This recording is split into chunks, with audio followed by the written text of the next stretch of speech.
And we are live. How's everybody doing tonight? My name is Anthony Brian Logan, and you're watching and/or listening to ABL Live. Thank y'all for being here tonight. You could be almost anywhere in the world, but you're right here with me, live in the show, and I appreciate y'all for that. We got a whole lot going on tonight, and if you were at the speaking engagement I had earlier in Athens, Tennessee, thank you for joining. I appreciate you. I did record that. I was not able to stream out there where I was, but I'm going to upload that after I get it edited and all that good stuff and off the phone. But thank y'all again for joining. We got a whole lot going on. I'm going to talk about Juneteenth. Of course, got to talk about that because that seems to be a really hot topic going on right now. We'll talk about that. Also, we got to talk about the entire Portland Police Rapid Response Team quitting all at once in protest. In the good protest, in my humble opinion, one of their officers got indicted on an assault charge for simply doing his job, nothing more and nothing less. But we'll talk about that, of course. Also, did you see Joe Rogan dismantle, dismember Brian Stelter on his podcast while he was talking to, I think that might have been Kyle Kalinske from Secular Talk? We'll talk about that. Also, have you guys seen the 700-pound George Floyd statue, the bronze statue? Why do we have these giant statues of people like George Floyd? Surely there's a better guy you could make a statue of rather than him. We'll talk about all those things in some great detail tonight. So again, thank you all for being here, and welcome to another episode of ABL Live. Once again, thank y'all for joining. You guys are the best audience anywhere on the internets. 100%. All right. Shout out to MAGA Maniac Virginia Beach chilling with you. You already know what it is. Let me see. I always wait to turn the camera on like right after. It's just kind of like a tradition of mine. I turn it on after the little intro, and then I just rock out that way. So thank y'all again for being here. There's a BLM protest right now in Long Branch, New Jersey for what? What is a protest about? Why are they having a protest? For what reason? All right. So we'll talk about a lot of different things here. I'm gonna read some of the chat to see what's happening. But thank y'all again for joining. If you like what you heard so far, if you enjoyed the content in general, go ahead and give the video a thumbs up, like the video, share the video, do all that good stuff. All right. So where do we begin? I think I should start with the obvious thing, the biggest story right now, which is Juneteenth. Now, I had a speaking engagement today in Athens, Tennessee, which is about an hour from Chattanooga and an hour north of Chattanooga and an hour south of Knoxville, East Tennessee. Great event. Thank you all who were there. Shout out to everybody that's going to watch it when I post it as soon as I get it edited off of my phone. But the main thing I wanted to talk about is how Juneteenth is an historical day. But what I didn't get into detail about is how they have hijacked Juneteenth. And when I say they, I mean the left, as always. You know, it's weird because I grew up knowing about Juneteenth. It's an actual day. And one thing I said during my talk today is that Juneteenth is it represents an actual day that happened in history, unlike Kwanzaa, although it's celebrated probably less frequently than Kwanzaa, right? Kwanzaa is a Hanukkah ripoff. If you look at it, it got the menorah and the days and all of that. It's the same thing as Hanukkah, but just, African-American pro-black version of Hanukkah. It's not a real holiday. It's not a real marker of an event. It's just a day this guy made up.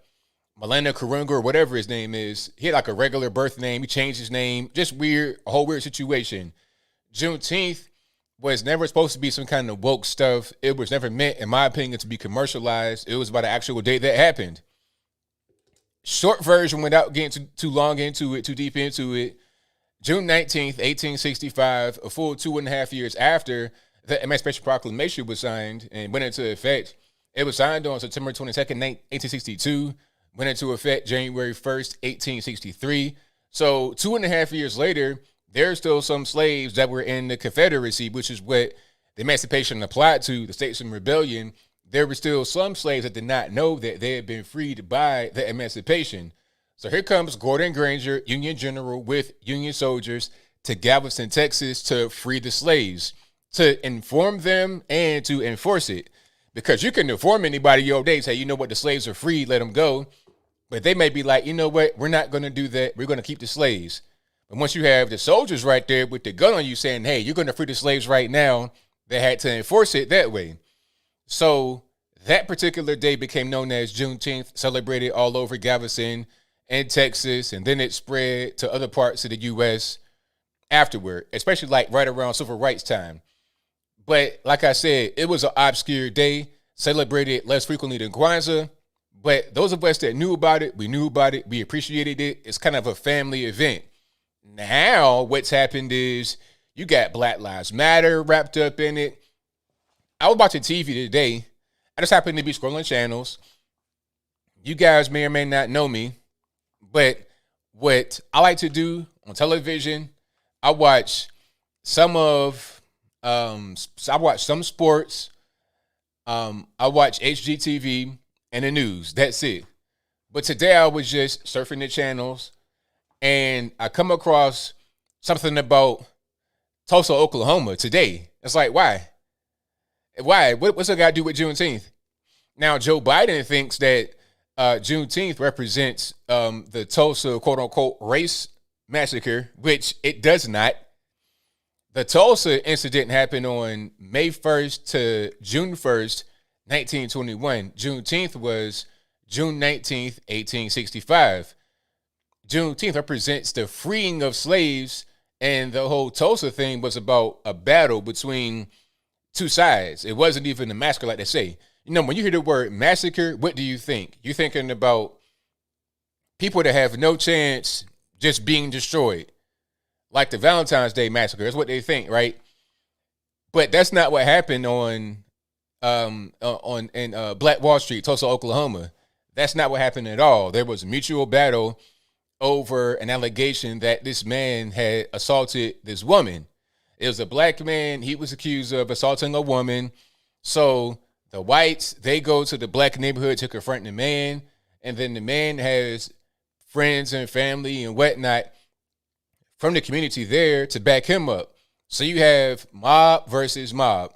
Mob to approach a man, mob to defend the man. Both of these sides, they fight. There's mutual combat going on, and there's deaths on both sides.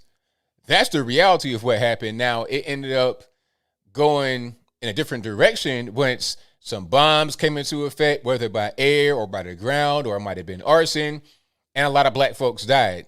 I think more black folks died than white folks, but the numbers aren't really clear. I mean, it could have been as many as 300 blacks that died, or as few as 20 or 30, and right around 20 or 30 whites.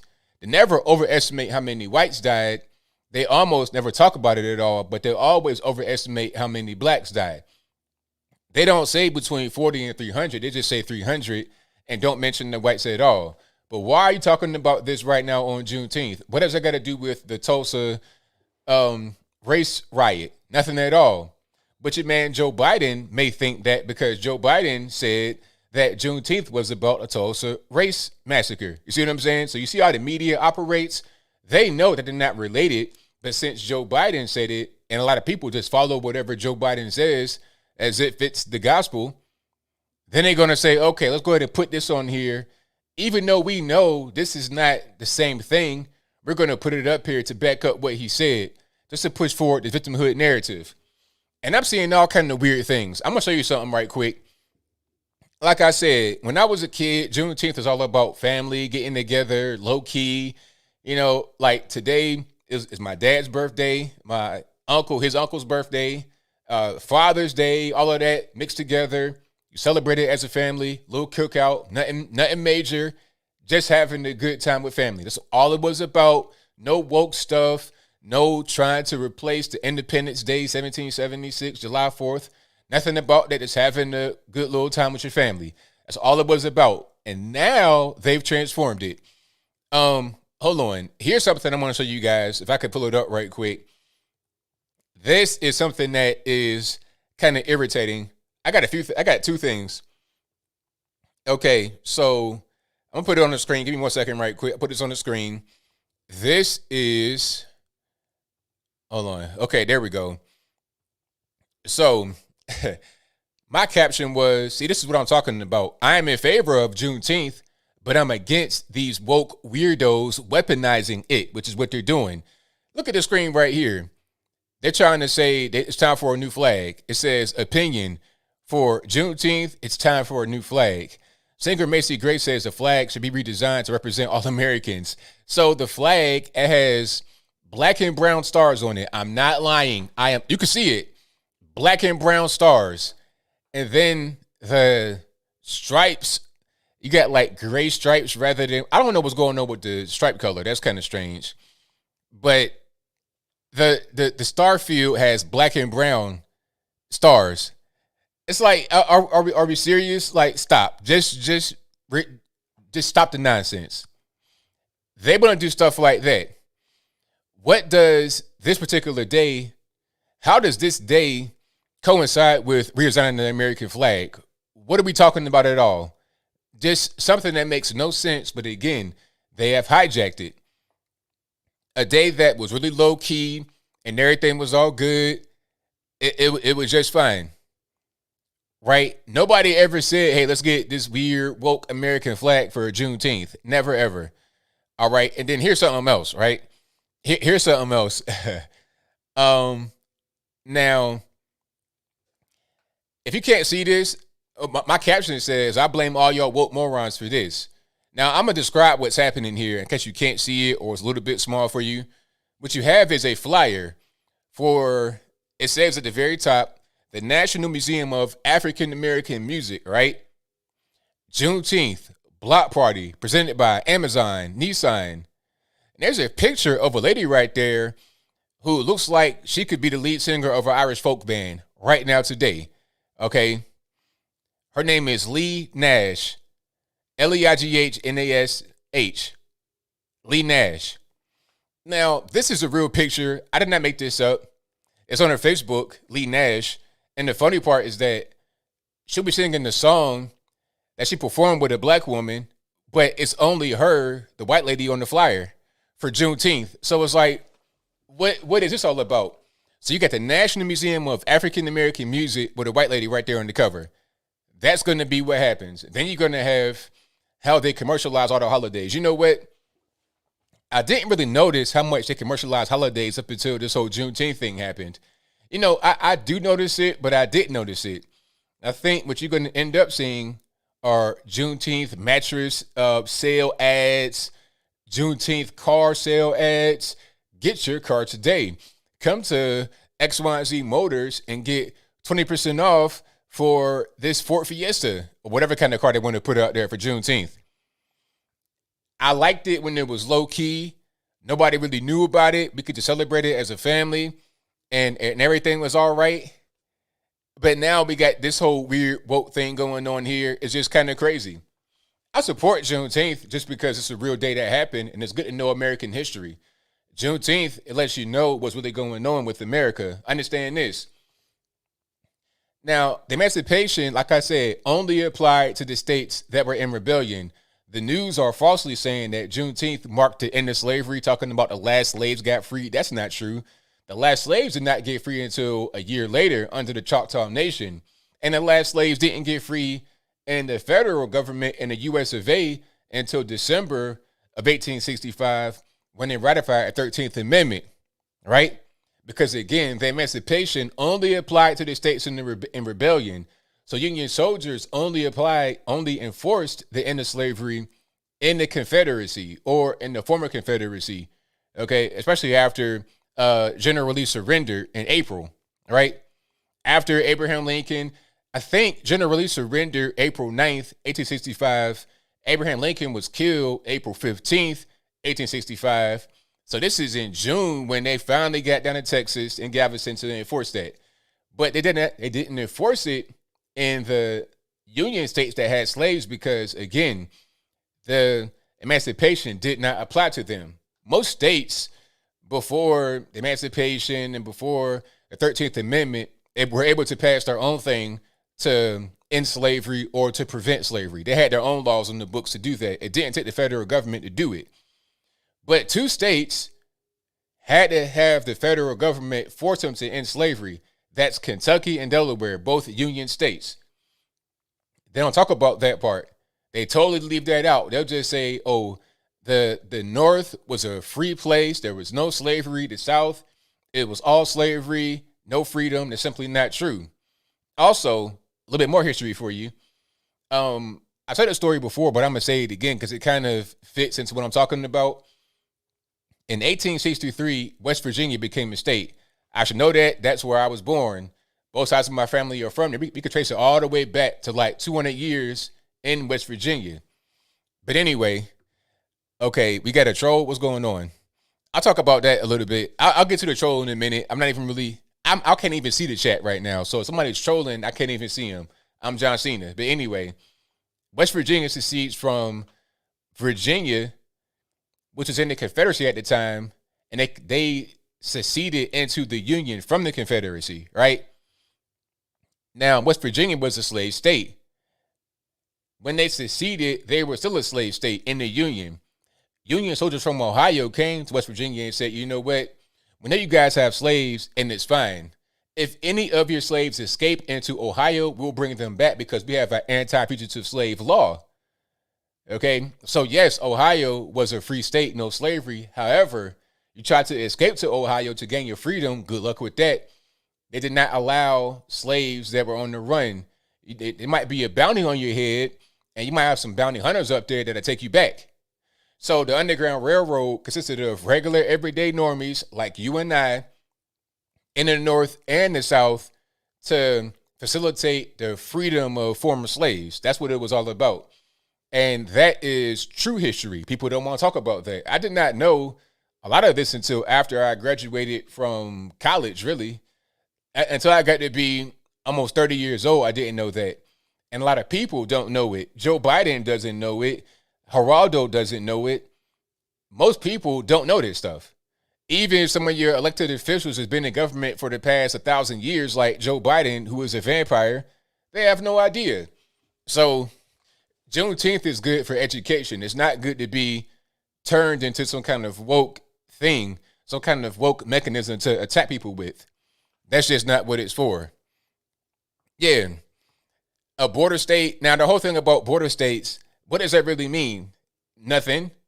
It means that it's on the border, but okay, Ohio was a border state when West Virginia was still in the Union. in the Confederacy, right? But it wasn't a slave state.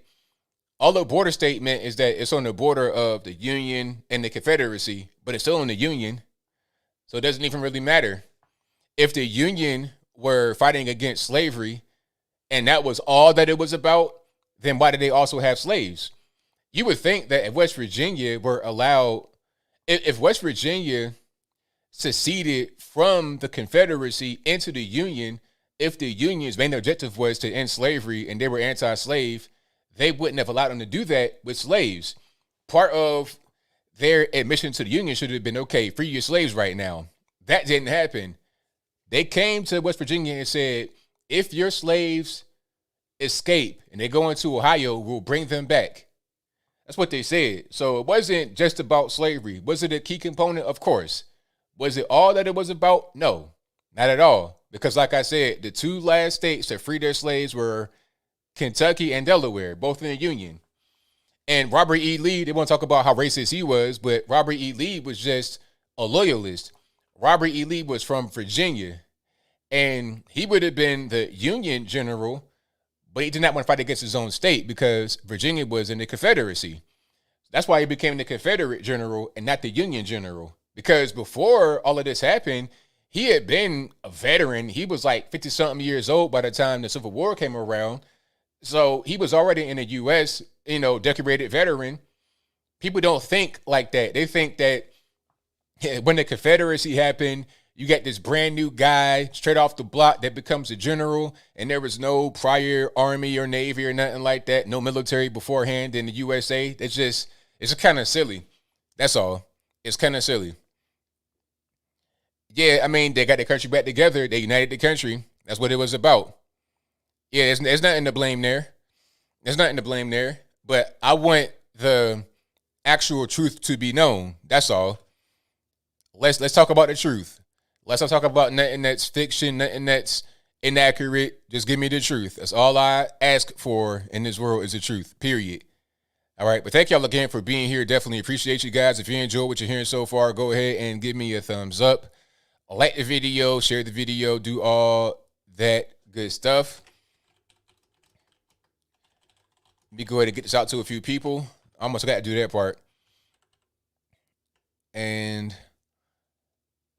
all right, give me 1 second here. Well, we got more to talk about. We have more to talk about. Oh, also with Juneteenth, they put let me see if I can find this. They have this Black Power fist as the Juneteenth like de facto logo on Twitter. I don't like that at all because now you're trying to like make it be part of Black Lives Matter and things of that nature. BLM is not really care about, they don't care about any of that. BLM is about trying to get money. They're trying to just, what the cool kids say, they're trying to grift. All right, matter of fact, here it is. And so you see the Juneteenth right there, and it has like the black fist.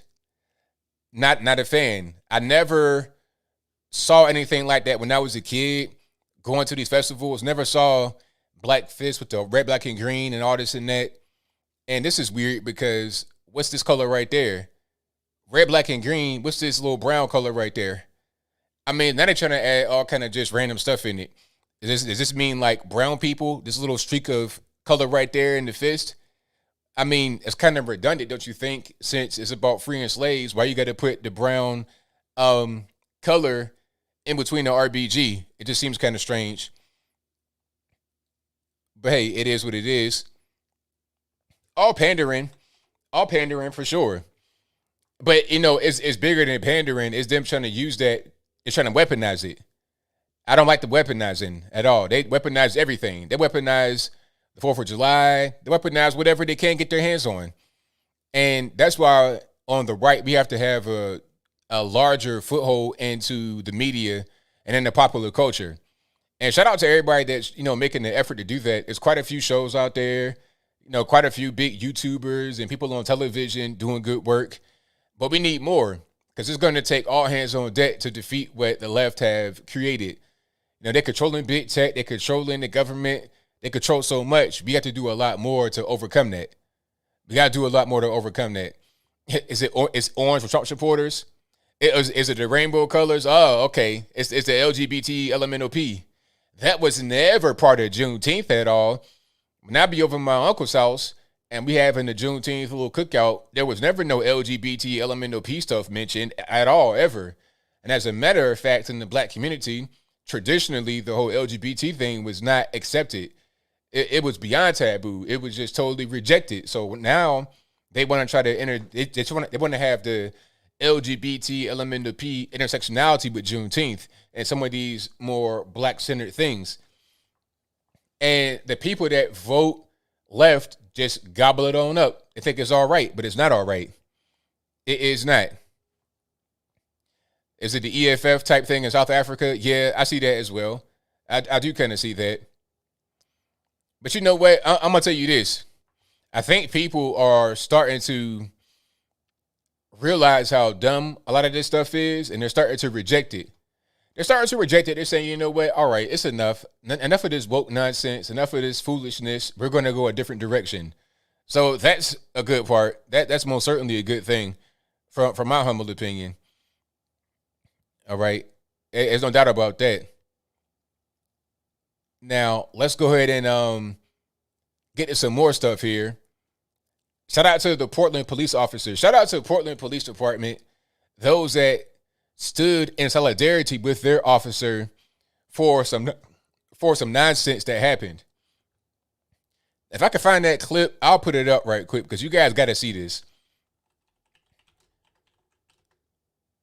So what happened was in the Portland Police Department, there's a unit called the Rapid Response Team. 50 guys on this team. It's a volunteer team.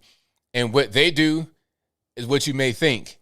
They go out there and they respond to all the riots, the so-called protests that are really riots. So you saw them all last summer. the 100 days of chaos or whatever, they were out there every day trying to maintain some kind of order to the best of their ability, right?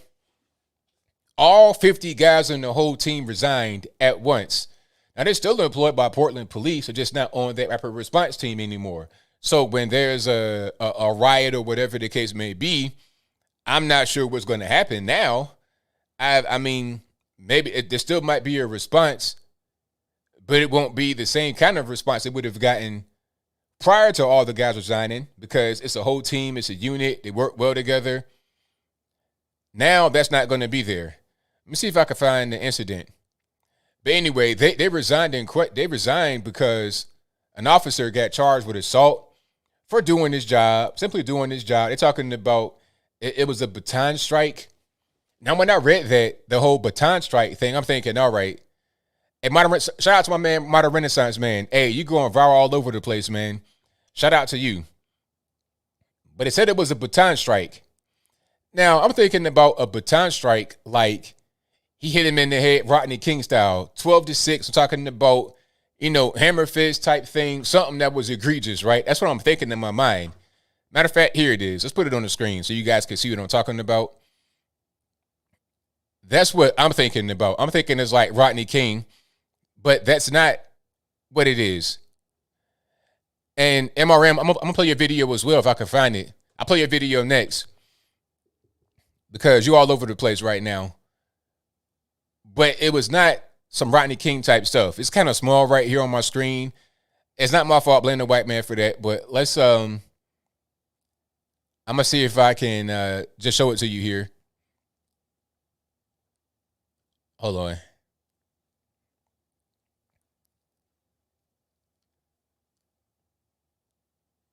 Let me try to make this work.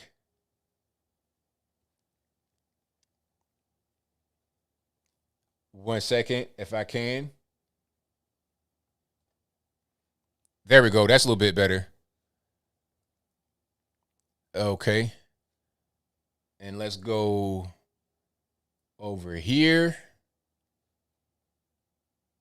Maybe a little bit. All right. So here it is. So here's the incident in question. So the officer, what you're seeing right here on the screen, the officer is pushing this photographer out of the way. Push him out of the way, right? He has his baton like in a brace kind of position. So he has it, he's holding it with two hands in front of his chest, and he's pushing the guy out the way with it. So that right there, that little, whatever that was. So now the officer that did that got charged with assault. Okay, now understand what's going on. This is a riot. People were in danger. It was a whole lot going on. It was a crazy situation. They charged that guy with assault. So when they did that, it was like, all right, we're done. It's a wrap. We're not going to do with this anymore. We're going to go ahead and just pack it on up. We're not going to be part of this rapid response team. If you want to allow the riots to continue, then there's no point of us being on this team. We'll go do something else. We'll just go back to doing regular beat jobs, paperwork, or we'll just resign altogether. A lot of guys are just quitting the force altogether because ain't no point. Yeah, he got indicted for that. Yes, assault charge. Like somebody could say that it was excessive, but to go to jail for that, I mean, I done seen worse fights than that in school. I done seen worse than that on the schoolyard, and it gets broken up. I mean, to go like that, a hockey check, assault charge. Did the guy get knocked out? Was the guy bleeding or anything? Nope, wasn't hurt at all. Matter of fact, he got paid from the city already, and he got an apology. But then, to add insult to injury, they want to charge the officer with assault. So they said, all right, that's that. And the reason why he got charged with assault is because the city is on an anti-police warpath. The city leadership, Ted Wheeler, the city council, all these morons, Kashama Savant in Friado or Portland, same place. It doesn't even really matter. It's the same kind of people in both places, right? I think there was somebody trying to run against Ted Wheeler as a Portland mayor, But the person was so far left, they made Wheeler look conservative.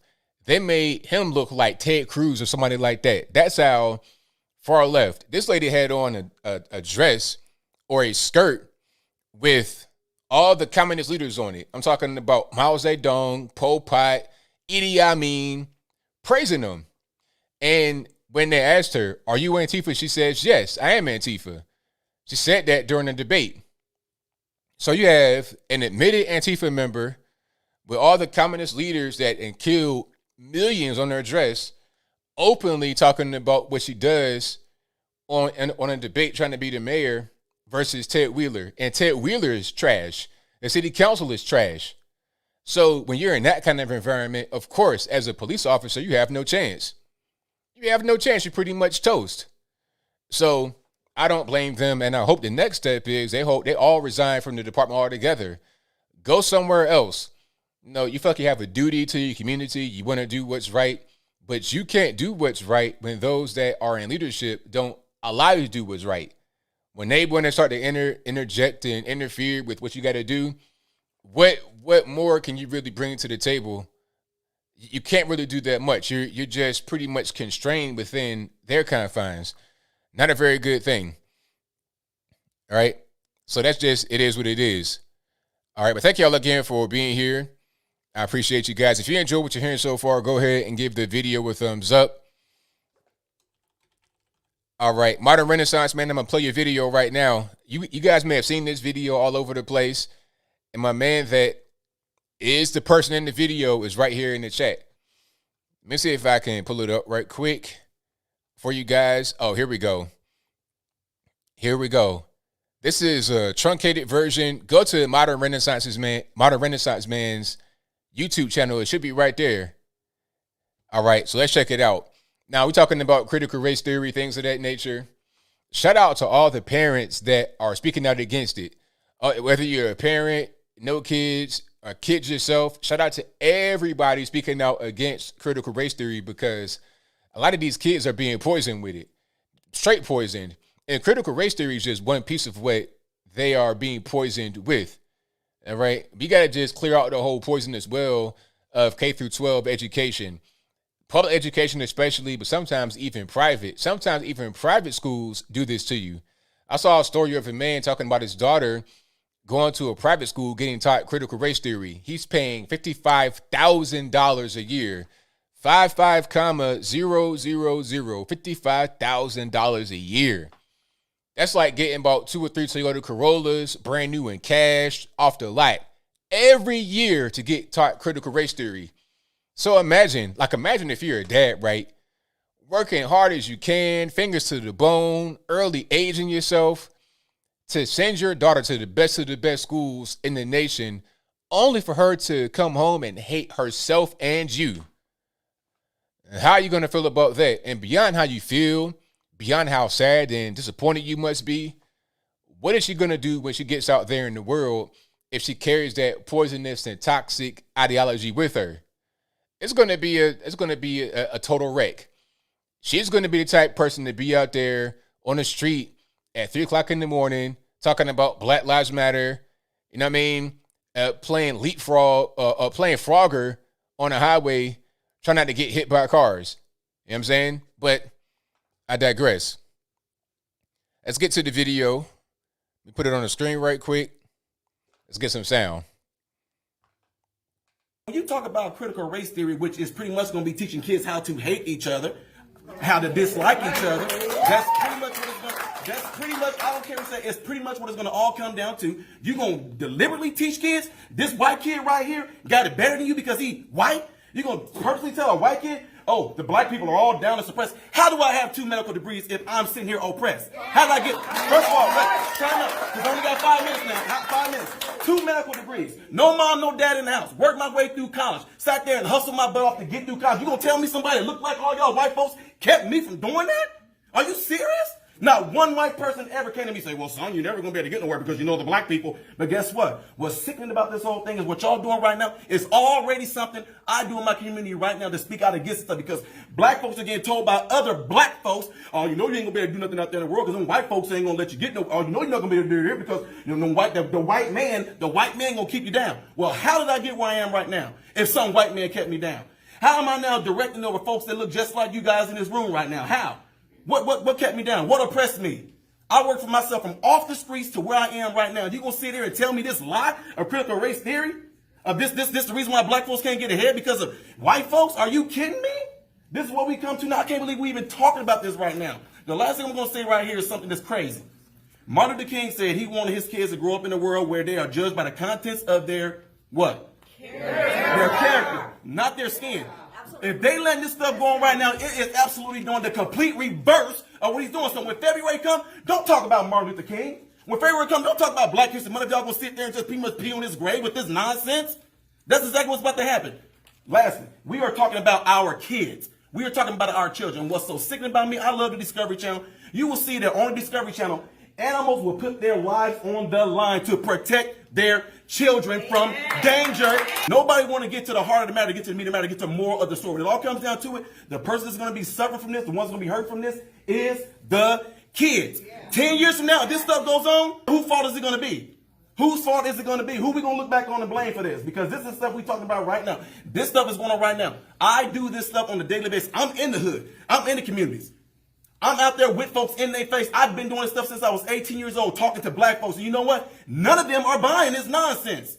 None of them are. But if you want to implement this into the school system, I guarantee you to the day that I die, I'm going to be the very person right there debunking stuff, tearing stuff down, letting them know they can do exactly what I did and get exactly where I am by putting themselves to work and getting there. And ain't not one white person ever going to keep any of them from getting there. So the CRT stuff, BS. It's all facts. All facts. Big facts. I mean, what more can you say? It's all facts. You know, and and the funny part is that the people that really believe in critical race theory, those that teach it, they'll try to say, oh, he doesn't know what he's talking about. He's black, so how would he know? He got help with affirmative action. He get help because of a white man. That's what they'll try to discredit him because he's black. So it's like, you know, one thing I said today in my speaking engagement, it's like the left, they project a lot, do a whole lot of projection. When I was on the left and I was, you know, kind of like trolling the right on forums and whatnot, like some trolls right now in the comments might be, I was like that too. When I was, you know, a kid, young and dumb, I never got any racism from the right. All I got was, man, this what you're saying is not right. You need to learn how to read some books, educate yourself. It was always that. Educate yourself, learn, read. And when I educated myself, when I learned, and when I read, I was able to get to the truth. And now that I have the truth, now that I preach and speak the truth, what do I get from the left now that I'm on the right? Every racial slur in the book, from white people, black people, every color up under the sun. Oh, I get some really bold whites. The Uncle Thomas is the number one thing I get called by white people every day. Never got called anything racist, you know, never got called anything racist before that. But now, online though, never in my face. Modern Renaissance man says, nobody say anything after that. What can they say? How can anybody say anything after that? How can they try to attack you on that? Because if they say something now, they're trying to tell you how you got to where you are. But who knows your story better than you do? If they try to tell you how you got to where you are, they're being racist. They're judging you based on your skin color. If they don't know you, if they don't have some kind of machine to see your life and look at everything you did in your life, they don't know. So if they doubt you, the question is, why are you doubting me? Why do you assume I'm not telling the truth? Is it because I'm black? Now you're being racist. But you on the left are telling me that the right are the racists. So what are we really doing here? A lot of these people don't even understand what they're doing, quite frankly. They think that they're being virtuous and they're being the good people, but they're not being the good people. They're being they're being very bad people. right? Are you going on Fox on Monday? So yeah, y'all catch Modern Renaissance, man. He was in the clip. He's a father from Illinois that I just showed. Catch him on Laura Ingraham on Fox on Monday, for sure. But they'll try to tell you what your story is because of your skin color. And it's like, all right, now what are we really doing? Now we're just engaging in racism. And that's not what we should be doing.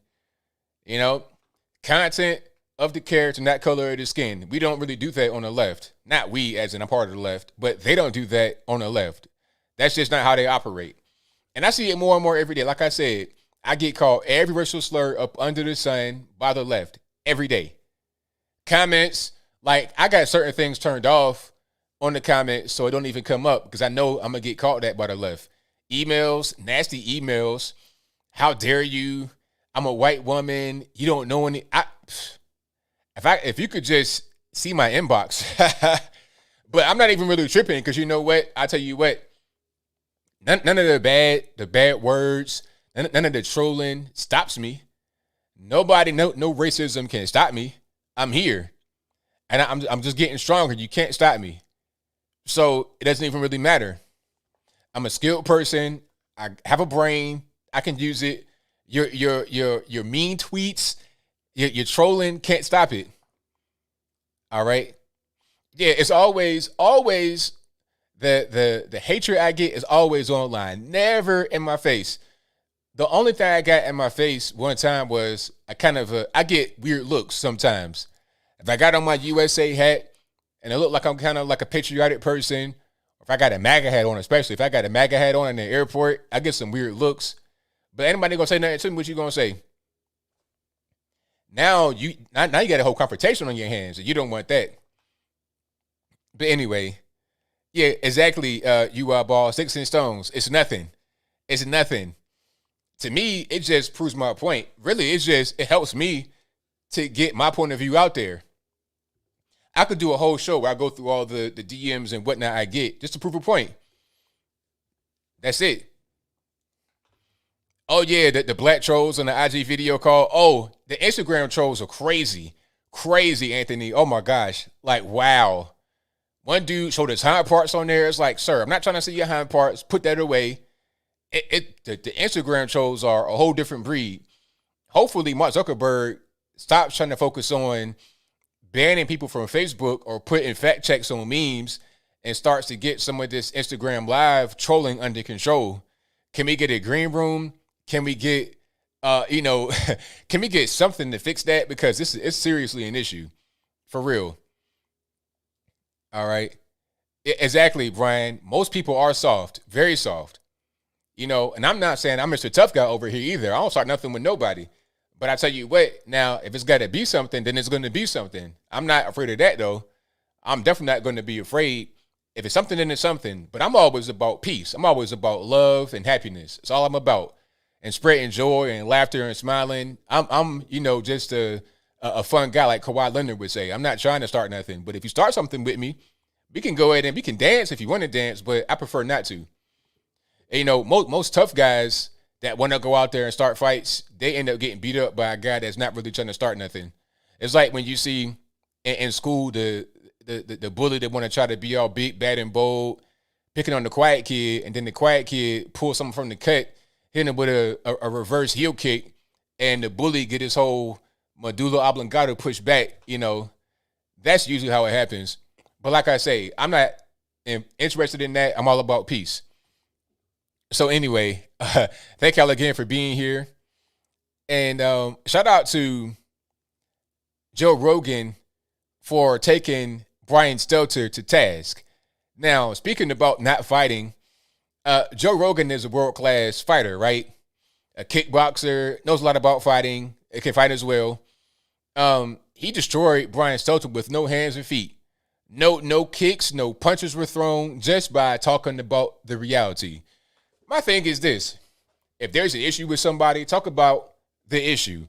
Keep it right there. Don't try to bring up no empty threats and I'm gonna come into your house. Let's not do it. Talk about the issue, and then we can really just communicate. Now, Brian Stelter and CNN, they're complaining about YouTubers and podcasters getting more views than them. Guys like Joe Rogan, of course, the godfather of the podcasting game, the top podcaster in the world, if I'm not mistaken, or at least top 5, top 10. Guys like Joe Rogan, Alex Jones, still, even without YouTube, on his website, InfoWars.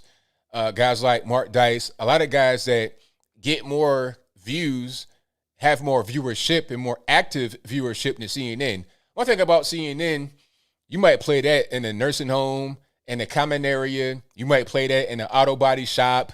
You might play that in a restaurant, like a pizza joint with them high vaulted ceilings and industrial look going on for background noise. But is anybody watching that? No. But if you're watching Mark Dice, if you're watching a Joe Rogan, you're watching it for real. Stephen Crowder, if you're watching that, you're watching it for real. You're involved with it. You are invested in it, right? So you have better engagement and better viewership online. People are tired of the whack corporate media, CNN, MS-13, DNC, even Fox to a certain extent. They're tired of that. They want to get down to real people. Like me, I put myself in that category. I'm not as big as some of the other guys, but it's not even the point. The point is that people don't want to get the fake corporate commercial, product placement nonsense. They'll do a news story on a movie. It's like, man, come on. This is pretty shameless, ain't it?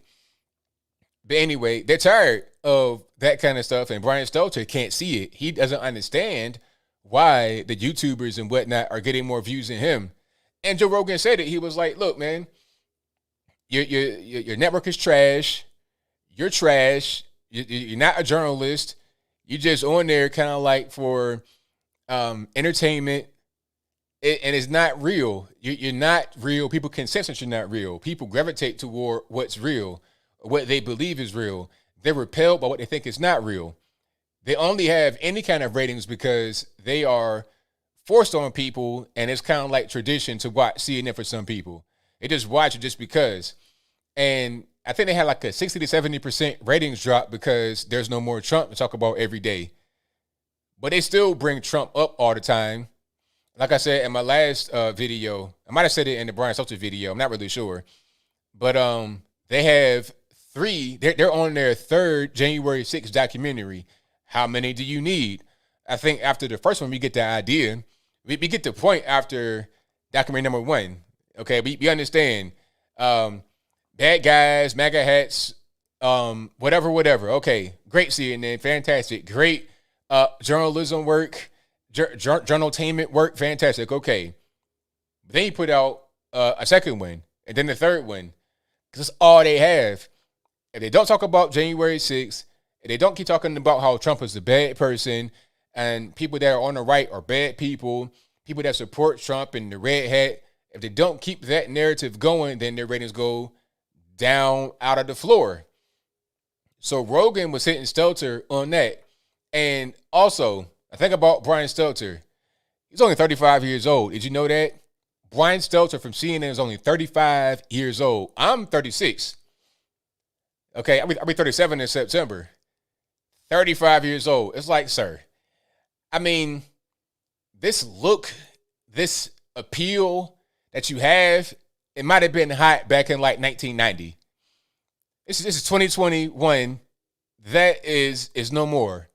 It's no more. You're pretty much toast. So shout out to Joe Rogan for making it pretty plain about why guys like Brian Stelter and CNN don't do well.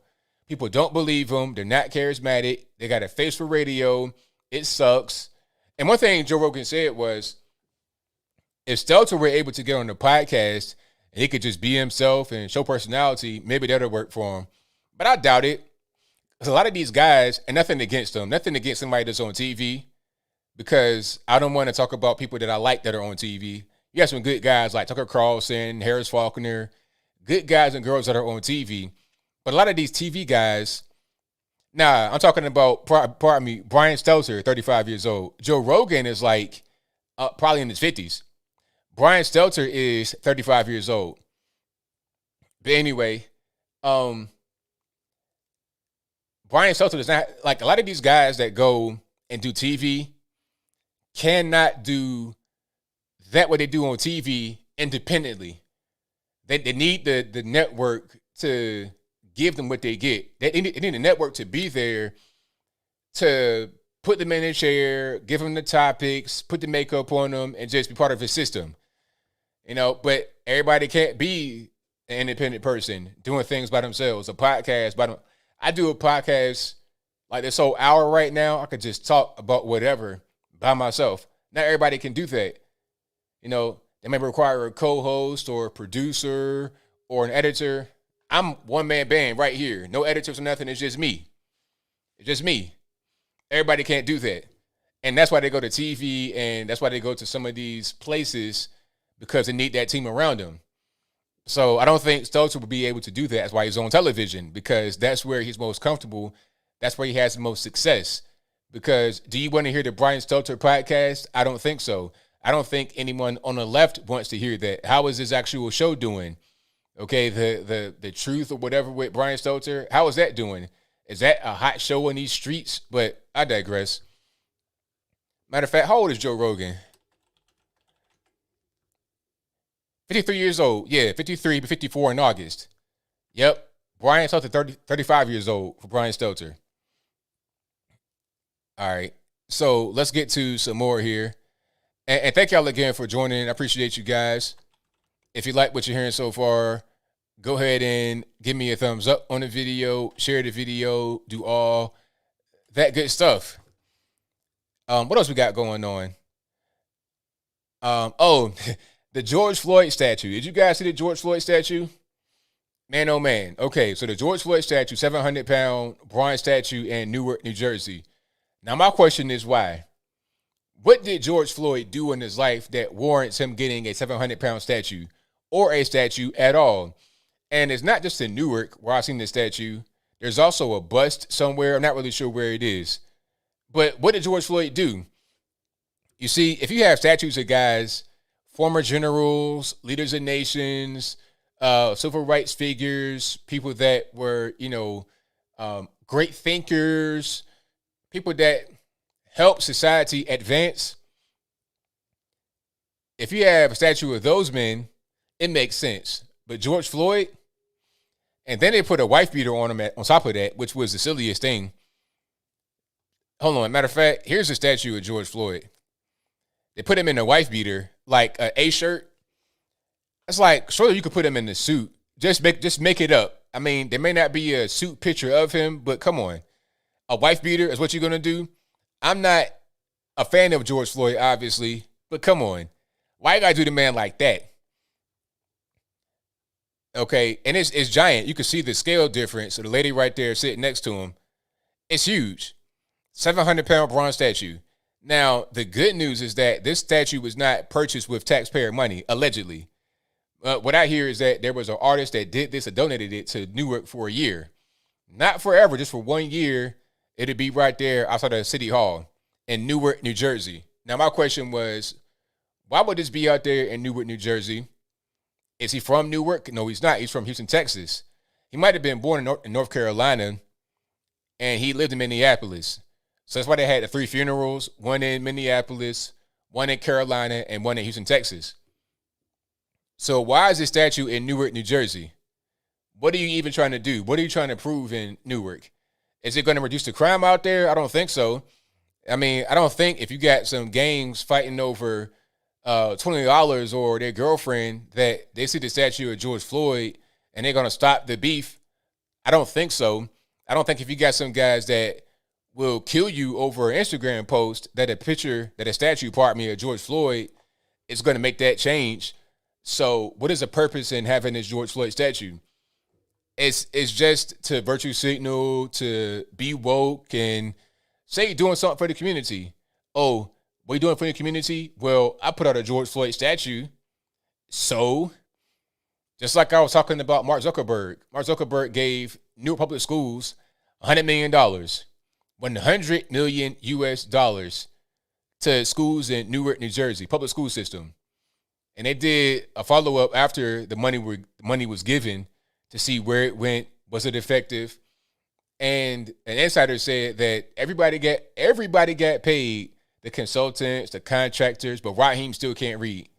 So it's like, what are you even doing? You're throwing away money, you're giving statues, why? And then why of George Floyd?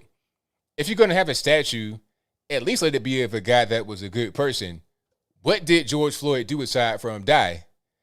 And it's not me saying that. Nancy Pelosi thanked him for dying. Thank you, George Floyd, for sacrificing your life so we could do whatever we want to do in Congress. That's what she was saying. His girlfriend, same way. Both white women, right? But then if anybody, if a black person on the right says something that's not totally right, you got other black folks that want to criticize it. Or not even not totally right. If a black person on the right says a thing that another black person disagrees with, then all of a sudden it's like you're the worst thing in the world. But Nancy Pelosi can say, thank you for dying, black man. And then that's just, it's fine. It's just no problem. It's so weird. But yeah, these statues, I feel like it has to be getting to people that are on the left. It's got to be getting to them. It's like, really? This guy? There could have been a better person to make a statue of other than George Floyd. What did he do? What did he do? Aside from negative things, what did he do that was positive? At least have some kind of redeeming quality. If you were a dope fiend, a jack boy, or whatever, okay, cool. Have a redeeming quality. Like Malcolm X. Malcolm X went to the penitentiary, pimping and pandering. He came out and did some things that were positive. That's what happened. So a statue of him, that makes more sense. Imperfect, yes. But he tried to do something that would better somebody and some people. But George Floyd, all he did was die. So what you have is a statue of a martyr. It's idolatry. But hey, I guess we could do whatever we want nowadays, right? We're not really bound by any kind of moral standard. So it is what it is. Yeah, call the man George Kirby. Call the man George. She didn't even know the man's name. It reminds me of a protest I saw in Minneapolis. It wasn't for George Floyd, for somebody else. And then the guy was like, yeah, I'm out here, but I'm not sure what the guy's name is. You don't even know why you're out there. You're out there protesting.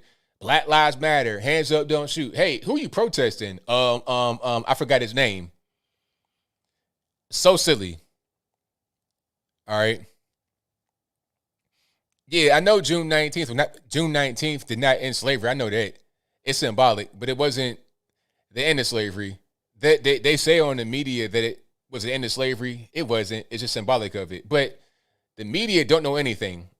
You know one thing about the media before I get to super chats? The media are ignorant. They think they know everything, but they know nothing. They'll tell you whatever they want to tell you, and be wrong as wrong could be. Always wrong as wrong could be. Then we got to come and fact check them, and they try to fact check us. We're always right. They try to fact check the whole HCQ thing last year, but now we know we're right. There's been all kind of studies released, papers released, all that good talking about HCQ and how good it is. We knew the whole time we were right and they were wrong, and we were able to prove it, period. All right, so we're going to get to a few super chats here, and then we get into the calls. So y'all just hang tight for that. I'm going to try to see if I can pull super chats up. Oh, it worked perfect now. We lit. Let me just see if everything is right there. Because before, it had been hiding my super chats and putting them somewhere else, but now I think we straight. So let's just see if everything's good to go. And what's the day? The 19th? June 19th, of course, Juneteenth. And, okay, we good money. So shout out to Apu, who says Victoria's Secret Fire Angels hired Megan Rapinoe. Oh, I almost forgot about that one. You know, I was gone today, so I couldn't do videos. I was at my speaking engagement in Athens. And if you were there in Athens, thank you for coming. I appreciate you. Had a great time. Met a lot of great people. And, you know, I'll probably do more of that. More of the meeting and greeting and things of that nature. But Megan Rapinoe, you know, the soccer player, the woke SJW feminist type person on the soccer team talking about, oh, we got to get paid more money, although nobody watches them. Anyway, so Victoria's Secret eliminated their angels, and then, or I'm not sure what they're doing. Did they hire Megan Rapinoe as a Victoria's Secret's angel? I mean, listen, Megan Rapinoe, really? And the funny part is that a woman said that, oh, she's ripped up a body that men would envy. It's like, really? Megan Rapinoe was built like Megan Rapinoe is built like she's about 12 years old and is extremely hungry. You understand what I'm saying?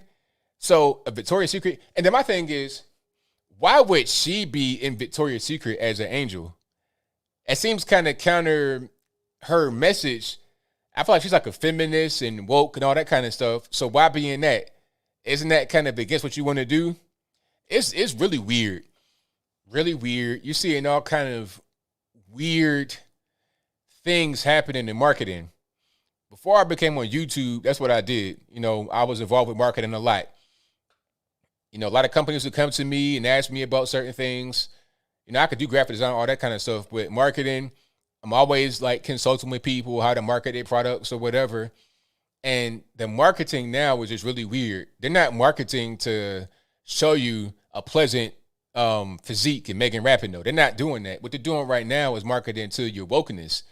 They're trying to make you feel like if you don't like Megan Rapinoe in a bikini, then you're somehow sexist and you're a homophobe and you're a racist. They're trying to shame you into buying their products. That's not kind of slimy. That's very slimy, extremely slimy, but it's working. So they're going to stick with it. They're going to stick with it. So there's no angels. Okay. So but you just got like random guys on the street now that can be a Victoria's Secret like Megan Rapinoe. But I need to digress. I'll move on to the next one. Shout out to Pete Sangria, who says, I ain't never seen so much virtue signaling over this Juneteenth holiday. It's weird. Like, what's happening with Juneteenth is that they are hijacking it and making it be a weapon that's used to divide rather than to unite, which is what it should be about, because it's an actual day that happened in American history. That's what it should be about. It shouldn't be about trying to, talk about this is the real Independence Day and having all this black fist stuff and all these woke specials on TV, and it shouldn't be that way. But that's what it's turned into, unfortunately. And really, we kind of should have saw it coming when they were talking about making this a holiday last year. Should have saw it coming, because that's what the left always does. They always do this. They hijack stuff and turn it into something that shouldn't be. Apple says, Rapinoe slurs Asian hunter, uses N-word, Democrats racist. Yeah, I saw that. But they could do whatever they want. They could use the N-word. They could talk about, they can make the black sense and Asian slurs. Do whatever they want. It's fine. He also says, has FBI solved pipe bombs at RNC and DNC? 1-6 in DC? Nope. Also, has FBI found Hillary's 33,000 missing emails yet? Nope. 300,000 Union white soldiers died to free the slaves. R.I.P. Horace Lorenzo Anderson Jr. 2020, June 2020 at Chad's Chop. And also, did you see video of New York gangster whacked in front of his kids? Yeah, I saw that. New York City is getting out of control. There was a video, and I will not play it, obviously, but there was a video of a guy in New York. It appeared to be pretty light outside. I'm not sure if it was broad daylight, twilight, or whatever. I know it wasn't nighttime. It couldn't have been because it looked pretty light. But anyway, the dude ran up on this guy with his two kids, little kids too, like little babies, right? Ran up on him and shot him just right there in the middle of the sidewalk. Witnesses all around. Shot him not once, but probably about 2 or 3 times. Just right there on the sidewalk in New York City. So it's like, you want to defund the police? Okay, how about these little kids that don't got no more dad?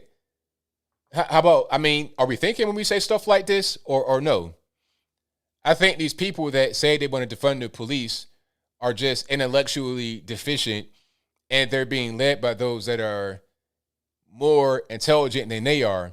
Those that are being led by have an agenda to create anarchy and to create chaos.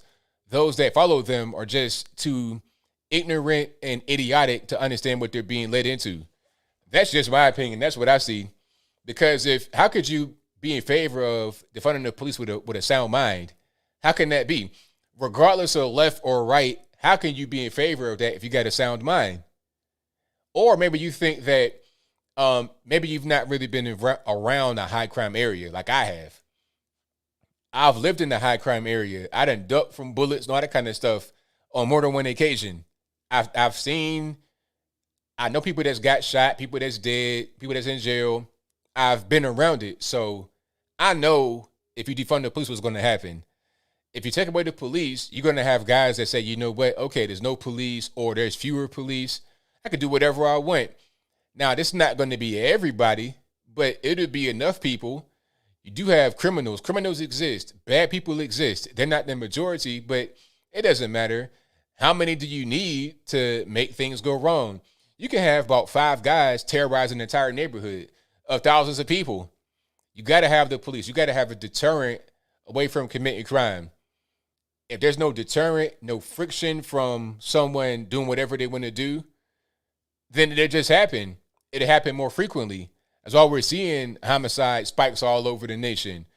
30%, 40%, 800% in Portland, Oregon, before the unit dismantled, the rapid response team dismantled. So, yeah, defunding the police is not something that makes any sense from a common sense perspective at all. But let me go back to some more super chats here. Shout out to Gene Jones, who says, got my USA camo flag hat today. I love it. La Mesa cop fired for doing his job. Charged him with a felony for saying he lied on his report. Wow. First of all, thank you for, buying your hat. Glad you like it. And second, this is why a lot of cops are saying, you know what, we're done. No more. No more. We're finished. We're just going to go do something else. And if they say that, I don't blame them. Unfortunately, the community will suffer. People will suffer. But I think it might take that for people to understand that they need the police. To wake up out of that, like, somebody may think that it's good to defund the police. And then when the crime goes up, when it actually happens, and when that boot comes crashing in the door, and the pistol get pulled out, then it's like, oh, okay, maybe I should not have done this. Maybe I shouldn't have done this. And to those that say, well, the police won't stop somebody from breaking in your house, yes, they actually can. It's called preventative measures. It's called deterrence. Like, think about how criminals think. Criminals want to have the easiest path to get from point A to point B. If they think, and also they don't want to have any consequences. So if they think they can go bust in your house, do whatever they want to you, and break out without having to be chased by the police because the police ain't showing up, without having the police really dig into the case because they're not really going to care, they're going to be taking certain crimes as low priority, then they'll do it. A prime example is what happened to the man in Atlanta, Georgia, the city councilman.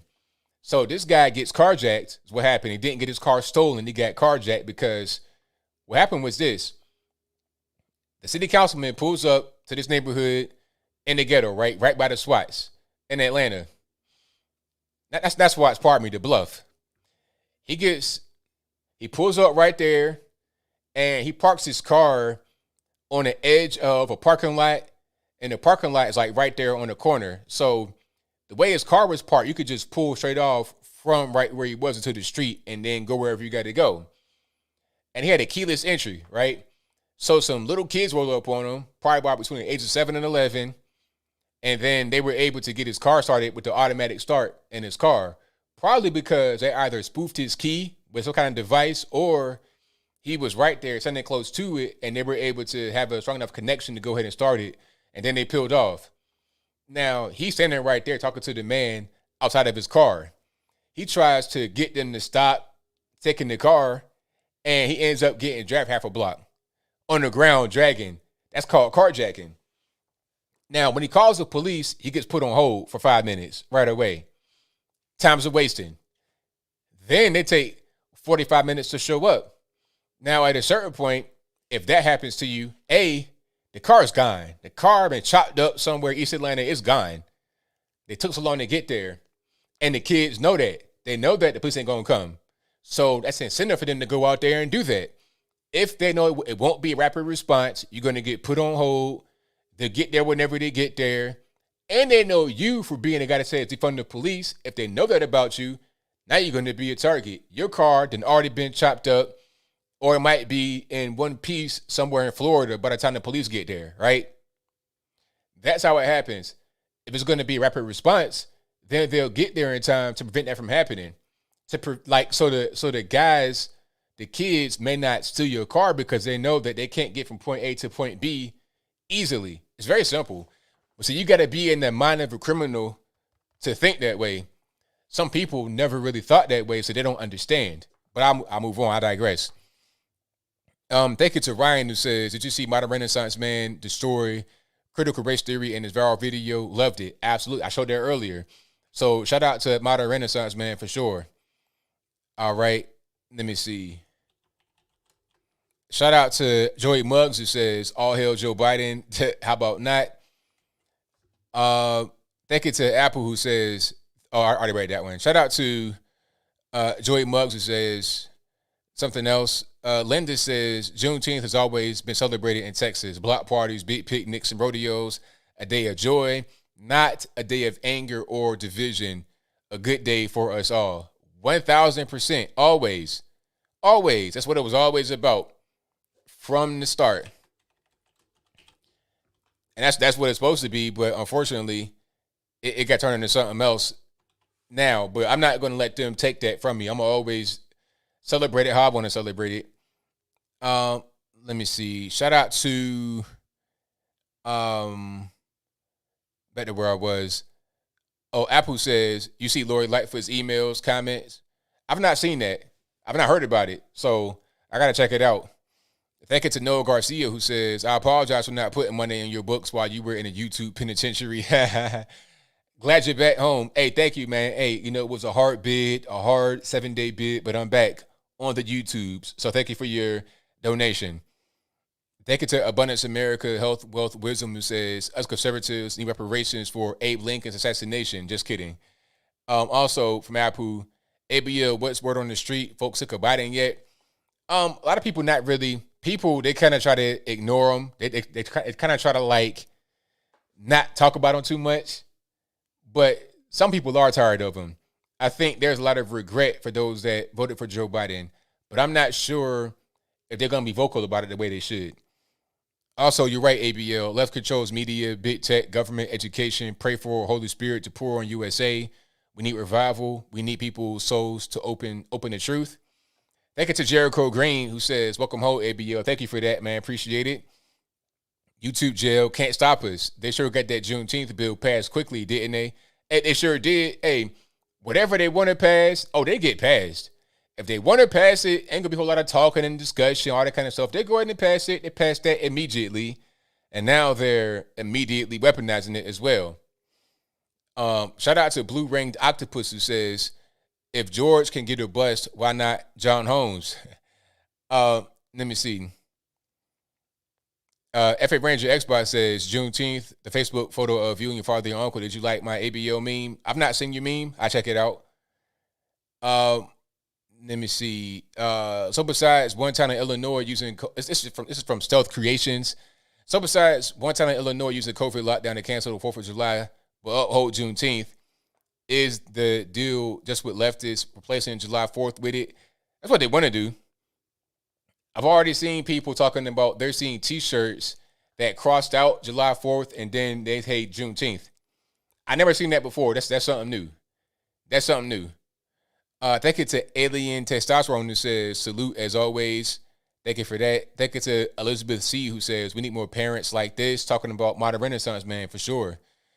Ian Kinney says, the World Health Organization has been accused of being, quote, sexist and paternalistic after advising women of childbearing age 18 to 50 not to drink alcohol. I mean, how was that a bad thing? I mean, there's a thing called fetal alcohol syndrome. So why is that sexist to say?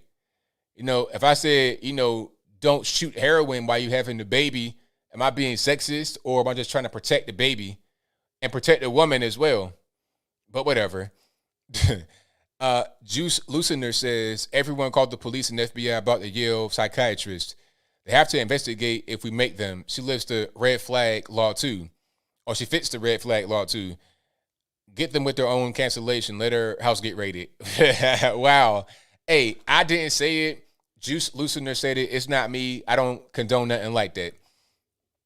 Juice Luciner also says, the psychiatrist prosecuted in court. Her case need to get thrown out against whites. Oh, was she a court psychiatrist for real? Wow. So if you are not familiar with what he's talking about, the so-called psychiatrist, I think I might have done a video on her. Aruna Kalani, is that her name? Yeah, Aruna Kalani. She was on with, that's her right here. Here's a video clip. Aruna Kalani was on with Mark Lamont Hill. His show is full of clickbait, shock material to get some attention so he's able to generate money. That's what it is. All right. But see, the thing is, he gets people to say really woke things. It's like you got a safe space for woke people, and they go in there and say crazy things. So while they may get thrown under the bus, Mark Lamont Hill's kind of in the clear because it's like, it's not me that said it, it's you that said it. All right. So here it is. Let's check it out. There are no good apples out there. White people make my blood boil. When you say there are no good apples out there, what kind of claim are you making? I'm talking about people have this idea that racism is something that if you're consciously racist or if you're a Klan member, and I'm sort of making the claim that racism is something that is unconscious and it is actually in everyone, and everyone uses these words systemic. They're like, you know, I know that racism is systemic, and yet individually when you call them out, they'll be like, well, it's not me, you can't say that. And so there's a disconnect between use of the word systemic and saying that racism is everywhere, but the moment you point it out individually, there's sort of people disown their own violence and racism. Word salad with no croutons, no anchovies, no chicken, no dressing, just straight white lettuce. Would it be fair to say, based on your expertise, that white people are psychopathic? Here it comes. Let's rewind right quick so you don't miss it.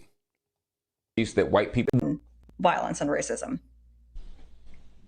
Would it be fair to say, based on your expertise, that white people are psychopathic?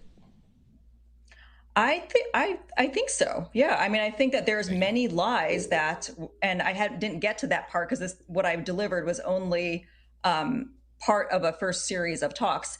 But the level of lying that white people do that has started since colonialism, we're just used to it.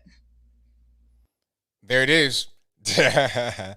So, I mean, this lady right here is an actual psychiatrist too. I did a video on her. I think I did a video where she's talking about how I do so many I forgot. But what did she say? I done forgot now. Hold on. Yale psychiatrist. She was on TikTok doing stuff. Yeah, that's how I first got introduced to her. She was on TikTok talking crazy about some things. Yeah, talking about white folks again. So there's a disclaimer that Yale had to put. Yeah, talking about race at Yale. That was crazy. I remember that now. She was a total nut, 1,000%. But that's what critical race theory gives you right there. Critical race theory says that racism is unconscious. You have unconscious bias. You're racist, but you don't know it. You're hateful, but you don't know it. And because you're white, that you fit the description of an unconsciously racist person. But if you're a black person or a person of color, whatever that means, then you don't have this unconscious bias and racism that white people have. All right. So we got a few more over here. Then I'm going to get to the calls, I promise. Let me see. Shout out to Obvious Irony, who says, crazy how Booker T. Washington was a slave and able to accomplish things, yet we all have these people in 2021 who are, quote, victims of something he went through. Thanks to you, Candace, and Tatum for waking me up. Hey, no problem. Thank you for listening and being open-minded. That's all we can do. That's all we can ask for is you be open-minded and listen. So thank you. Shout out to Jeffrey Hargrove for becoming a member. Thank you to Laura Catherine for the #1 fan emoji donation. Thank you to Darren Gamble for the big baller donation. Thank you to Douglas, who says, CNN ignores Chinese atrocities, of course. Thank you to Datslav Atman Carey, who says, liar, liar, liar here. Still coming back. At least it didn't get fired. At least it said to my face. Cold Hater Rate says, a Floyd statue would give Bird something else to crap on. It helps more cars stay clean. I'm all for it. All right. Shout out to Douglas, who says, Chinese fentanyl while stealing IP jobs. That's deep. That's super deep. Donna Santana says, New Jersey Governor Murphy up for re-election. That's why my opinion for the George Floyd statue. Thank you to Chevy for, that's probably why I got the George Floyd statue, just to, well, I put the statue right there. He might go out there and do a photo shoot right next to the statue. It makes sense. Okay, I'm putting two and two together. Thank you for the donation, Chevy. Thank you to Boosted 300 who says, ABL, you got to look up the article Missy Gray wrote about changing the American flag. It needs to be talked about. I saw that. I saw the thumbnail, obviously, of the black and brown stars on the flag. I think I'm going to do like an article review and get into what you were talking about there. Thank you to Mr. E-Box who says, your channel deserves a plaque. Thank you. Leo Mazzina says, at work and we'll catch on the replay, but I'd like to give a shout out to Modern Renaissance Man and others on critical race theory. Absolutely. Thank you to Matthew who says, welcome back, ABL, to the YouTubes. Shout out to all the drunk and/or high people of all colors who won't call tonight. There you go. Shout out to Matthew who says, straight white lettuce. That's exclusive, ABL. Also, Darnay 1804 says, imagine if someone did a flip version of the Hill Killinani interview. It would take weeks to clean up the exploded heads. Oh, yeah. Oh, yeah. 100%. Thank you to Ian who says, my skin isn't white. It's tan, especially in the summer. So does it make me a colored person? I mean, person of color. Hey, man, that's what I'm saying, right? You got a color, too. You got light brown, right? I'm dark brown, you light brown. You like a vanilla, I'm like a dark chocolate. You understand? So you got color as well. The whole thing is so weird. Person of color. That's the silliest, that's like putting icing on a cicada cake. It's like you're eating bugs at the end of the day. Let's not dress it up and make it something fancy. Thank you to Tom Bandito who says, how long do you think it would take for them to consider the Bible a hate speech book because it refers to slavery, being slaves for Christ, etc.? Oh, they probably already think that way right now, but they've just not gotten around to being able to tackle it. It's too many Christians, over 1 billion people. It's hard to really do that. The leading religion right there with Islam, they're not going to be. And then if they want to attack Christianity, Islam, that's going to be a religious war right there because Islam has plenty of stuff in there too. Beating your wife. So we don't want to go down that road trying to tear down religion. That is going to be very dangerous. Thank you to Joy Muggs who says, ABL, thanks for doing God's work. Much love. Thank you for being here and for your support. I most certainly appreciate you. All right. So time for the calls. You guys know what time it is. The number to call is 434-658-1220. Let's try to get Skype working. If it doesn't work, it's not my fault. You got to blame the white man for that because I'm a poor victim and I can't do anything on my own. Not even my own computer that I bought and paid for and built myself. But like, hey, critical race theory says I can't put together a computer. I can't work a computer because I can't go get an ID to vote, right? Is what they say. But anyway.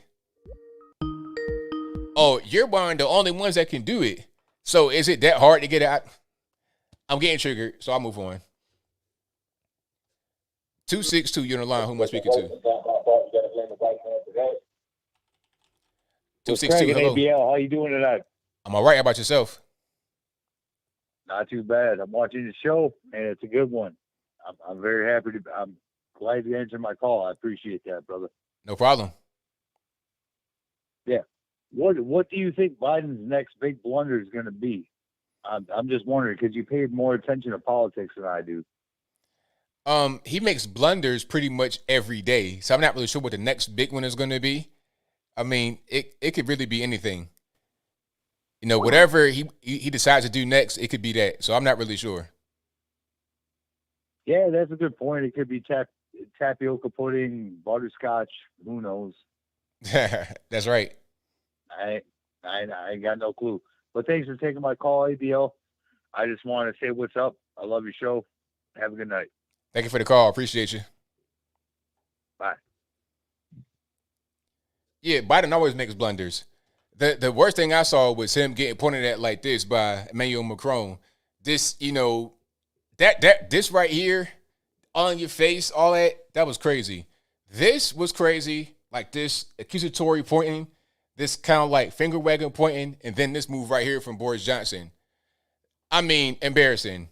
Embarrassing. Thank you for the call. All right, you know, I'm speaking to 917. Oh, hi. Oh, thanks for taking my call. Yes. Hello? Hello, can you hear me? Yes. All right, I got some background noise. Turn the speakers down for me in the background. Oh, I'm sorry. Yeah, I have TV. I'm in front of the computer. Okay. Okay, I have it off. All righty. What's going on? All right, I just want to ask a question. You know Boyce Watkins, right? It has nothing to do with Kami, Kami Brown. But anyway, my question is, I listen to Boyce Watkins, right? And I understand he's always talking about invest money, and he always talking about the white man, right? He don't do this as the white man. But isn't he investing his money into the white banks? The Rothschilds? I mean, the Rothschilds own all the banks, don't they? Do they not? Well, I don't know where he banks or anything like that, but if he does bank at a white bank, that's where it would be. And then even if you don't bank at a white, he's investing. oh, he invests. Oh, okay. Well, yeah. I guess he's investing his money into all these businesses, but all these businesses, aren't they owned? I mean, I'm just confused about it. That's all. I mean, I don't not really to, shame him or, not to not like him or something, but I can understand he said blacks should do. Yes, we should have our own platform. We should have our own investments, but isn't he investing his money in these white corporations? I mean, who else is he investing his money in with? I mean, you understand what I'm trying to say? Yeah, I mean, I understand. It's like, all this black stuff, but at a certain point, you can't really do that because he's on YouTube. That's not owned by a black man. Facebook, not owned by a black man. Using all these things, you got a cell phone. I mean, is that a black-owned company? So at a certain point, it's like, I understand what he's trying to say, but it's like, all right, let's stop kind of being ridiculous. At a certain point, you can't just be on this island trying to make everything be black, because it's just not realistic. Right, because the money he's like if I want to invest and buy, I'm investing into these European banks or whoever own the world banks, or you're making your investments off of that money. I mean, wouldn't you? So I don't know. I think I'll try to call him. When he has his call in, I'm going to ask him. Okay. Because he takes his money and he's always telling us to invest, but at the same time, he's contradicting himself because he's investing his money in their corporation. So I don't know. I'm just trying to figure it out. Right, I hear you. I mean, we should all get along, right? Oh, okay. I don't want to hold you up. I need to have other calls. But thank you for taking my call. All right, thank you for the call. I appreciate you. Okay, bye. All right, yeah, shout out to Boyce. But yeah, I mean, I'm not really into this whole, all that kind of blackity. It's just like, let's just do things that make sense. All right. The phone lines are blowing up. I'm going to try to get to all these calls as soon as I can. Y'all just hang tight. 901, you're on the line. Who am I speaking to? 901, hello? Thank you for taking my call. 901, hello? Okay, bye. All right. When you call into the show, be ready to answer because you cannot watch the stream and try to time it because it's going to be a delay. All right. Let's get to some more. Let's do 202. You're on the line. Who am I speaking to? Hey, ABL. My name is Joe. I'm calling from the nation's capital. How are you doing today, sir? I'm doing great. How about yourself? I'm good. Thank you for asking. I apologize. I just turned my speakers down, so I apologize if there was any background noise. Hey, ABL. Hey, can I ask you a question real quick? What was your week suspension from YouTube like? Like, did you take a vacation or anything? Did you go anywhere, or what was that like for you? Nah, I did like everything as normal. But what I did was I put my videos in other places. I put my videos on BitChute. I put them on Facebook and Instagram. I did some Instagram lives. I kept going like normal, really, just not on YouTube. Gotcha. I guess I got to follow you on the other platforms in order to get the full gist of it, don't I? Yeah, but it's all right. I mean, because I'm everywhere. So if you're not following me everywhere, it's all right because others may. Right. And well, ABL, I just actually wanted to talk to you a little bit about something that to me is very interesting, and I don't know if it's coincidental. I'm not particularly spiritual or religious, but it might be a sign from a benevolent power higher than myself. So I actually was a hardcore flaming liberal, right, for a long time, right? Okay. Like, are you familiar with the movie The Help with Emma Stone and Viola Davis and Octavia Spencer? I know about it, but I've not seen it. Yeah, well, I was one of those white people that was like, oh, I need to use my white platform to help minorities because minorities can't do it for themselves, right? Like, in hindsight, I look back and I'm like, wow, that's really demeaning and degrading, especially considering I'm actually the first generation American son of a South American immigrant, right? Which is fascinating. But actually, I bought a house in 2017, and on my street lives a Holocaust survivor, a survivor of Pol Pot in the Khmer Rouge over in Cambodia, which you're probably more than familiar with, right? Since you know history.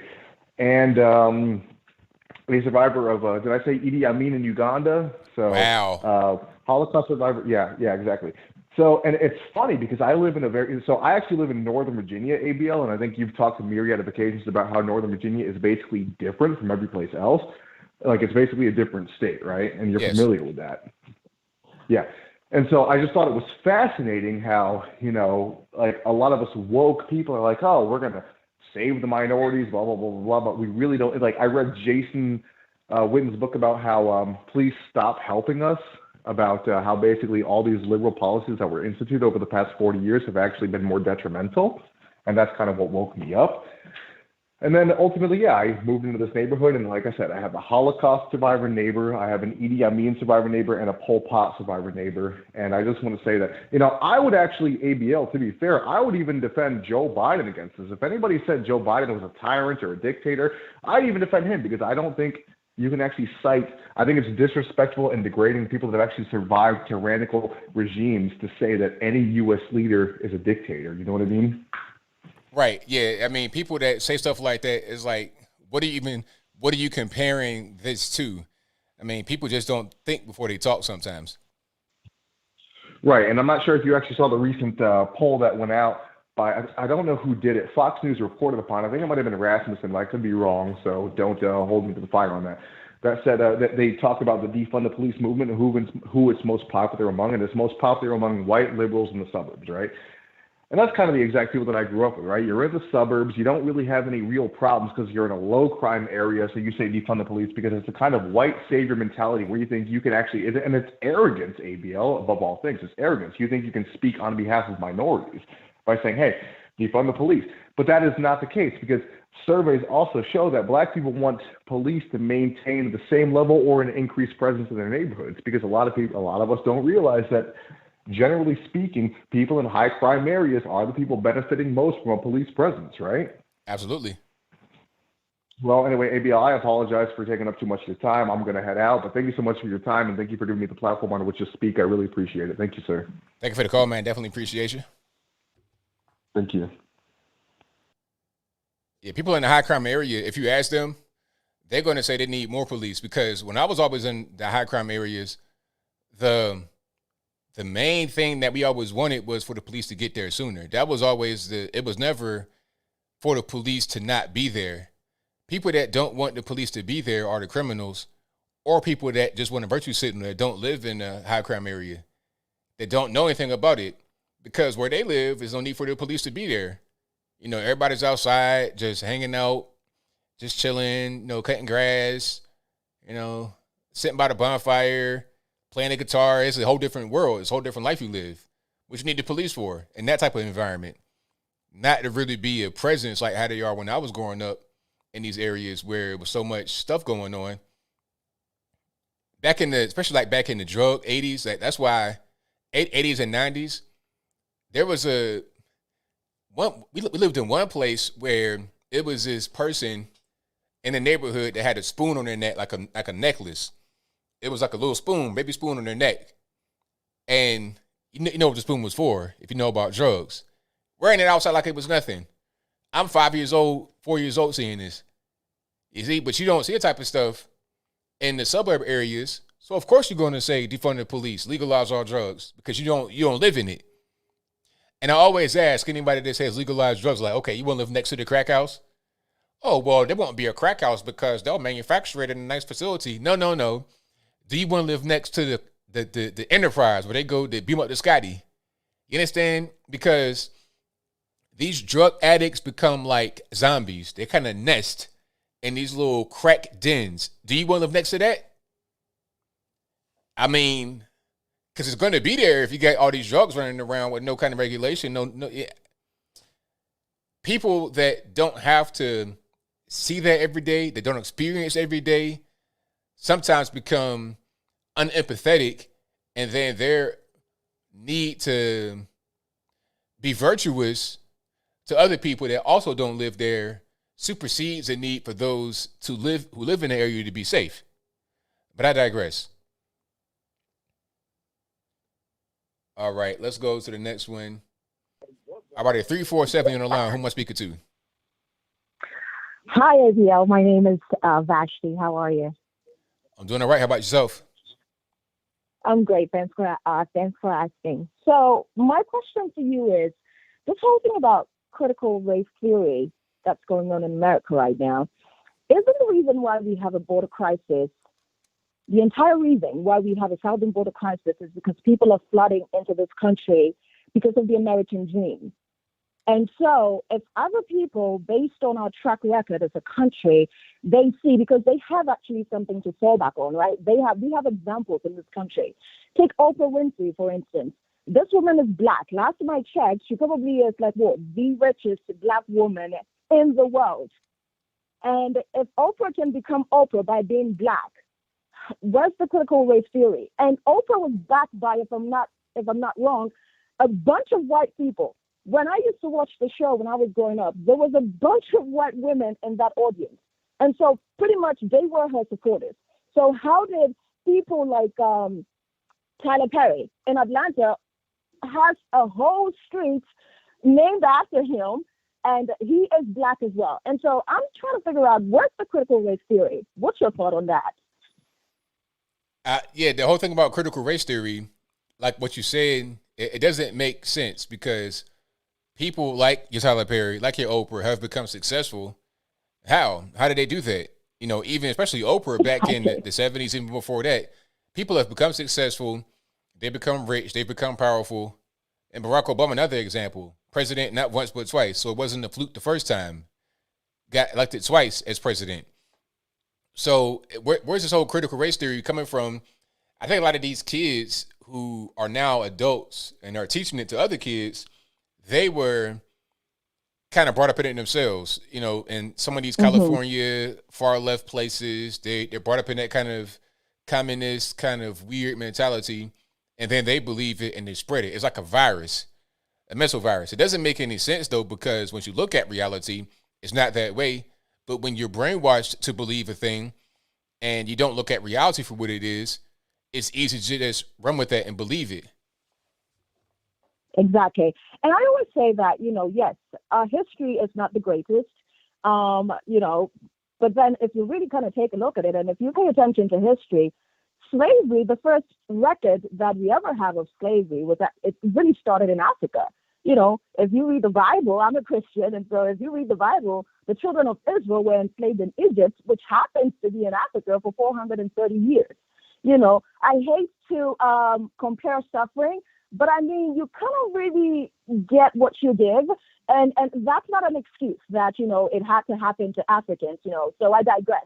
However, I feel like the reason why a lot of African Americans, and I won't say blacks, because, you know, Africans, when they travel from Africa and come here, they succeed. I know a bunch of Nigerians, Ghanaians, and other country nationals who come to America and they succeed. They're lawyers, they're doctors, and they're really successful at their craft. But for some reason, I think it's the mentality with the Black Americans in this country that they're owed something. I think that's the oppressor. The idea that, you know, somebody has to give you something, that, you know, there has to be some sort of, like the white man needs to give you something to say sorry. Like just saying sorry is not enough. Like there has to be, you know, reparations and stuff like that. I mean, in this world that we're living in right now, this day and age in America, not no Black person has been a victim of slavery. You know, our ancestors went through that. The fact that we use that as an excuse to get to stay stuck and not amounting to anything, no, that's on you. That has nothing to do with the white man. The fact that you did not go to get an education when you could, to make something out of your life, to get out of the ghetto, and you go, instead of being in school, you go and be hanging around with, guys who are not going there anywhere, and you get pregnant at 15. No, the white man did not tell you to do that. That's on you. It's about time that Black people, African Americans, let me correct myself, Black Americans, we need to start taking responsibility for our own actions. Even if something bad happens to you, there's always a part that you played in what happened to you. Take responsibility for that little part that you played in it. That's the only way that our communities are going to get better. Thank you so much for your time. I appreciate you. Thank you for the call. Appreciate you. All right. Shout out to the caller. Great call. Fantastic. You guys are great. Fantastic with the calls. All right. Let's get to some more here. The number to call, 434-658-1220. 408 on the line. Who am I speaking to? Is this anything about Rogan? Yes, it is. Who am I speaking to? Oh, this is Chris Green over out in Silicon Valley. All righty, man. What's going on? Oh, wow. I can't believe I actually got through. Man, I'm watching you right now, man. You've actually been a huge inspiration. I mean, like, I've gotten your hats. I mean, like, you've been, I don't know, like, inspirations overall. I mean, I was a Democrat most of my life, and then just kind of understanding the kind of reality of what's really going on with politics and society. It's just kind of interesting overall, just kind of overall look at, Yeah, it's definitely very interesting. That's a good way to put it. So, like, I don't know, like, I mean, there's not really a lot of us out here, especially over here in Silicon Valley, but just kind of looking at the mentality of what's going on is just interesting. I don't know, like, the thinking has just kind of gone out the window. Yeah, I mean, so what do you see out there that kind of makes like a head scratching type of thing? It's like, why are they doing that? Why is that going on? Like, what do you see out there that is just really ridiculous? To be honest, like, I really think that it should, because it's the Silicon Valley, and like, I'm born and raised here. Like, I've been here for about 30 years. So just kind of seeing like where it's changed over the past like 10 years because of like the tech boom is really, in my opinion, has been like a huge impact in society and like the whole like change in mentality. Yeah. Yeah. So you're seeing people come from other parts of the country, other parts of the world, and they're bringing a different mentality with them. So it's been a shift. Okay. Exactly. Yeah. So like just kind of like knowing of like the original people from the Bay Area of like, like family, homebodies, like everyone is like neighbory type of like, wanting to make sure everyone's looking out for each other. But like over the past like 10 years since the whole like Facebook, Google, like boom, and like I'll be honest, like I've worked for both tech companies. So like it's interesting to get like an inside look on both of them to kind of see and then like what's really going on within both of them. So it I don't know, like overall aspect of everything. I mean, like it's just interesting to see like the overall look into how it plays a role because of their level of impact, whether, Google or Facebook, and like how much they have an impact on like censoring or, whatnot, and basically intercepting of real critical thinking overall long term, if you like kind of understand where I'm going. Right, definitely. So like thinking about like, because there's like these main companies here, everyone here kind of wants to follow with the norms. They don't want to be like that outsider to kind of go outside of the critical thinking because all of their friends are already like liberal or whatnot. And they kind of have that thought of like, well, if I go outside of like the thinking, I'm going to be backlash. So there's kind of like this quiet mentality for living here, but there's still like there's sprinkles of like, okay, like we know there's few in here and there of like that know of like what's really going on. And we're trying to wake up those that are like still sleeping, but it's very hard. But I mean, overall, like it's just really cool to kind of see like you and like other people that are really on the logical thinking of how to kind of look at things. And you look at events and stuff that go on, whether they're false flags or not, like it's interesting to get the perceptions of how people take them. And, like, the deep down, of like what the real motive is. But the concept of reality of like the normal people, like the goldfish in the terms of like, they're gonna take the bait of like whatever the media tells them. So you have this huge population, in my opinion, that are like goldfish, that take the bait of like whatever media feeds them, and they're not willing to do like the critical research when it's really right there in front of them. And like, whether they say, oh, I don't really know what to think of, like there's so much information, and it's just like, take the time to think of like what is really presented to you. And I think like overall, long term, if people really took the time to think, like really critically think about what's really presented to them, and not just like, oh, I'm going to race bait, or like, oh, I'm just going to go along with the norm of like, oh, I don't want to like think. Like, I think if there's more like critical thought, I personally think America and society would have a better outlook on like how to navigate through issues and things. I know it's kind of like a mouthful, but like, I'm with you, man. I don't know. Well, thank you for your call. Definitely appreciate you. Yeah. All right, man. Take care. All right. Shout out to the caller. Shout out to him. And thank you all for joining. We got quite a few calls on the line. I'm trying to get to everybody as soon as I can. Y'all just hang tight. And let's go.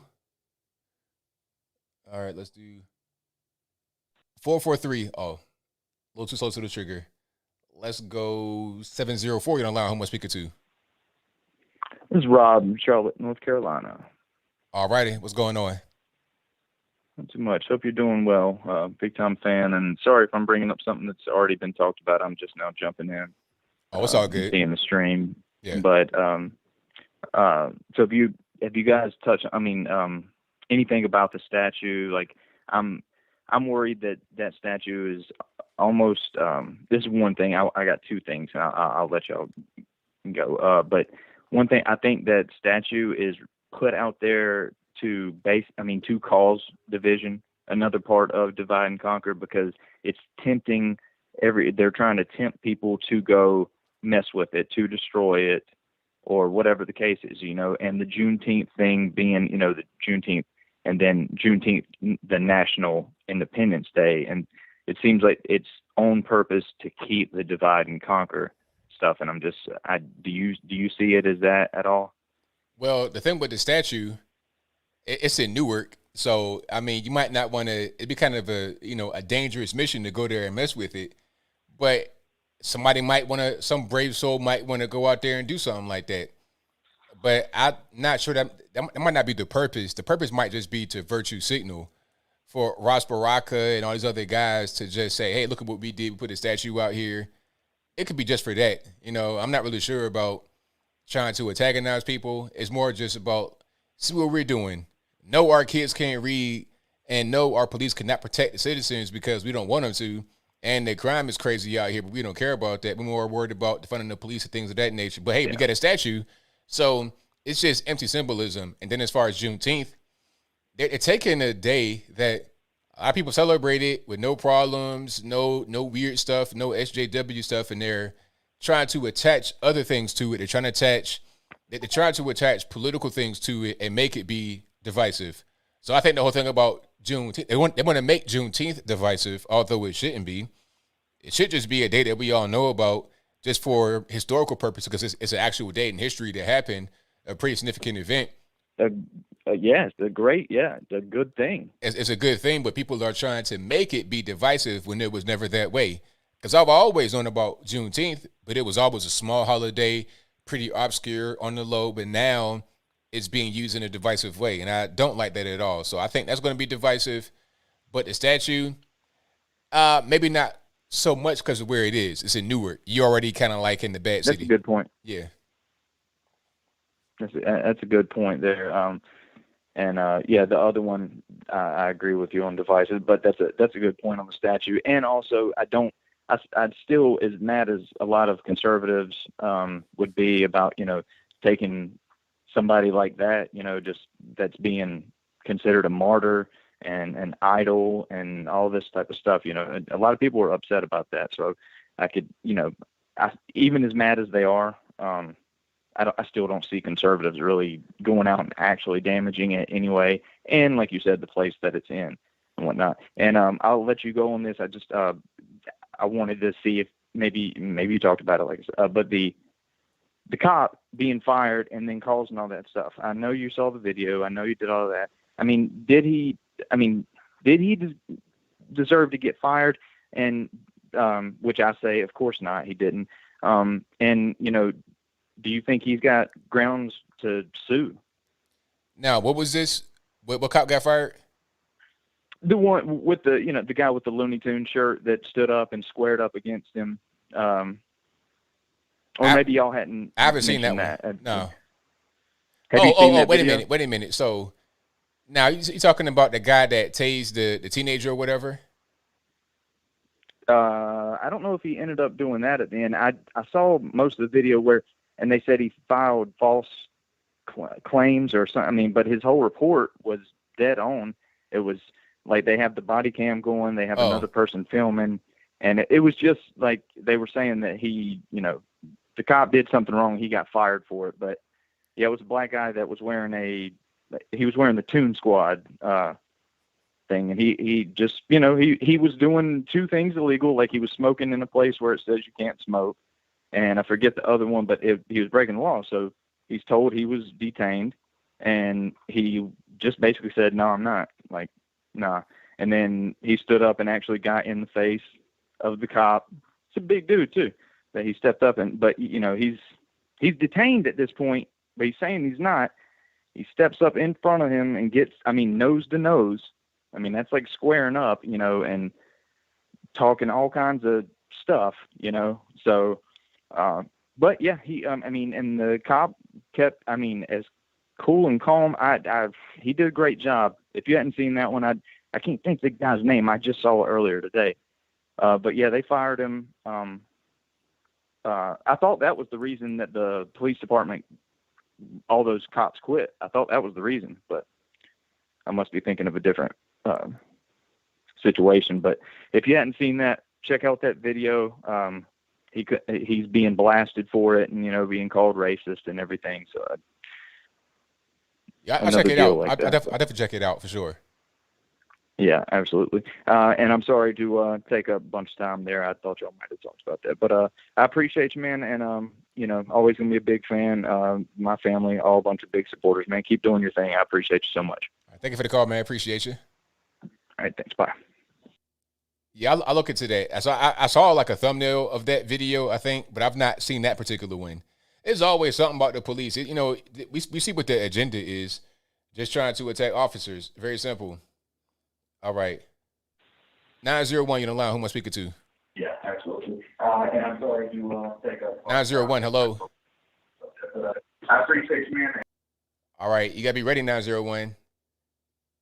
Be ready to answer the phone because you can't try to watch the stream and time it that way because it's going to be a delay.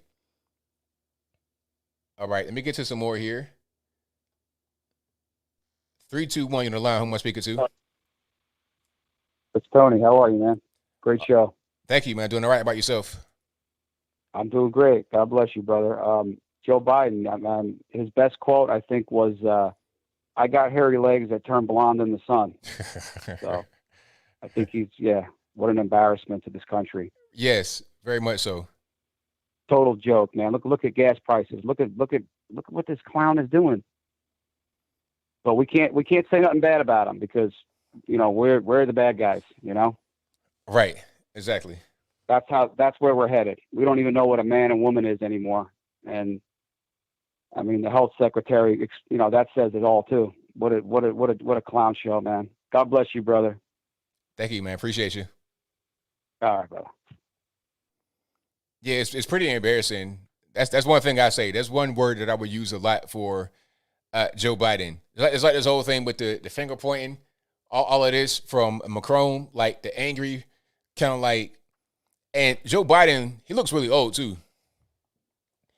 Joe Biden looks as old as like George Soros. He looks old like that. Like he could, any day now go to the upper room. You understand what I'm talking about? Not because I wish anything harmful on him. I'm just saying He looks very old, extremely. And it's pretty sad they got him out there like that. But hey, I can't say I really feel that bad for the man because you ran for president, you signed up for it, so this is what you're getting. So it is what it is. Let me get to some more here. All right. And the phone lines are jumping. 857, you're on the line. Who am I speaking to? Hello? Yes, who am I speaking to? This is Anthony. Yes, it is. Hey, Anthony. Seems like you Look, man. Like, wait. You got speakers in the background. Come on, man. You know the deal. Okay, because you've been talking a lot about critical race theory. Okay. So do you know what it is? Do you know what is the definition of critical race theory? Well, it depends on who you want to ask. If you ask me what I know about the definition, critical race theory, they say it's an extension of the civil rights movement because say civil rights didn't go far enough. And what they do is they say that race is the foundation of every interaction between people in America. And people may not know how the race is functioning in each interaction. And what they do is they point out all the ways that race affects every interaction. And they also talk about systems, quote unquote, systems that are set up to oppress certain peoples based on their race. So they want to talk about the systems, talk about the racial interactions, and look at the way that race affects us all in society. Is that right or wrong? It's right and it's wrong. It's pretty much critical race theory is how laws interact between race, how psychologically interact between race. That's what it is. Pretty much. So what did I say that was wrong? Huh? So what did I say that was wrong? Well, you're talking about civil rights, and then we go back. No, that's nothing to do. That's nothing to do with oppression. So what did I say? With success. It has nothing to do with any of that. No, stuff. so you said civil rights. What did I say about civil rights?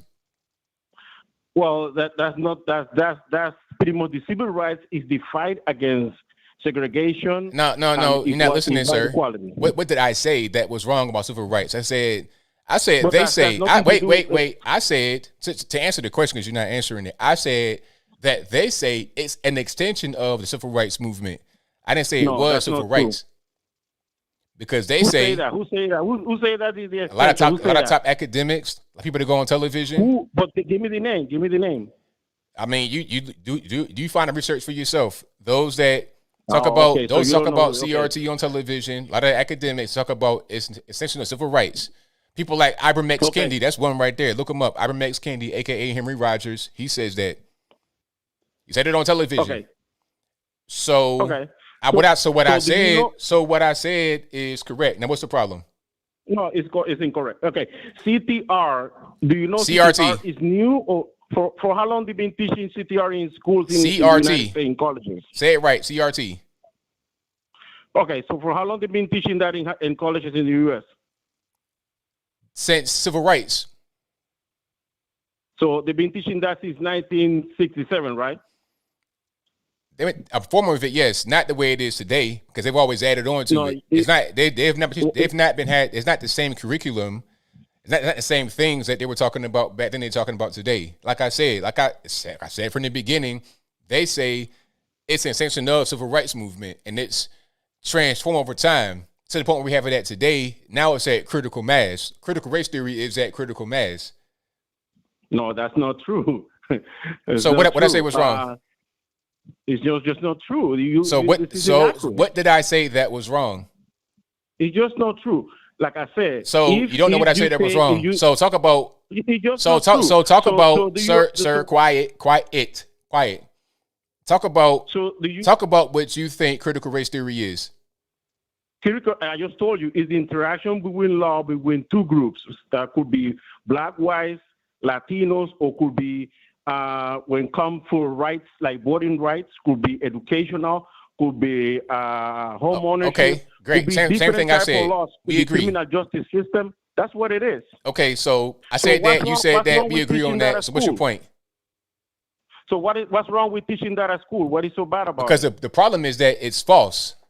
They're teaching false things. False? They say that there's all this racism around. They say how racism is interacting with each other. A lot of things that they talk about is how white people are so oppressive, and white people like they're talking about. They're talking. I'm gonna just answer the question. You just shut up right now. When they talk about racial interaction, right? How races interact with each other in America, they look at it from the point of view of the white people being dominant. They call it the dominant society, talking about whites. And then they say that people of color are inferior. They are weaker. They are the oppressed, and whites are the oppressors. That's what it all boils down to at the end of the day. Okay, that's just what it is. So you could say that I'm wrong, but that's what it winds up being. Anthony, so who controls the laws in the United States? Which race? Who controls the what? The laws? The laws in the United States. It depends on where you live. You talking about state or federal? What are we talking about? No. You know what I'm talking about. It depends on where you live. You're talking about state or federal? State, city, federal. What are you talking about? Because you're talking about city, Atlanta. That's an all black place. Talking about the where the black DA, black mayor, black police force, they control the laws in the state of Atlanta. They sure do. Okay, and we're talking about race. What's that got to do with it when you have liberals and conservatives with different ideology? So why is it boiled down to race? The laws in California say that you could be HIV positive, knowingly pass it to somebody, and it's not even a felony. That ain't the same way over, like, let's say in Florida, but they both have a white governor. So why is it boiled down to race? This is why I say that CRT is false. And you're talking about certain laws in the country. In certain places, different races have control. But again, when you boil it down to race, that simplifies it overly. You're not looking at the ideology that people have that is different. So it doesn't matter if somebody's white, black, or whatever. What matters the most is their ideology. But go ahead. But like I said, I don't think nothing wrong with that, with teaching the history of the United States, how the United States broke all the barriers and is still having those barriers, but they're lower level. I don't what see barriers? Nothing wrong with that. What barriers? I mean, don't you tell me in 2008 with the redlining? You know, redlining is being around since the 1930s. So what's the barrier we're talking about? Justice, what's the barrier? 2 years ago.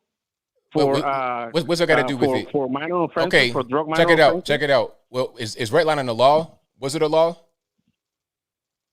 You believe that?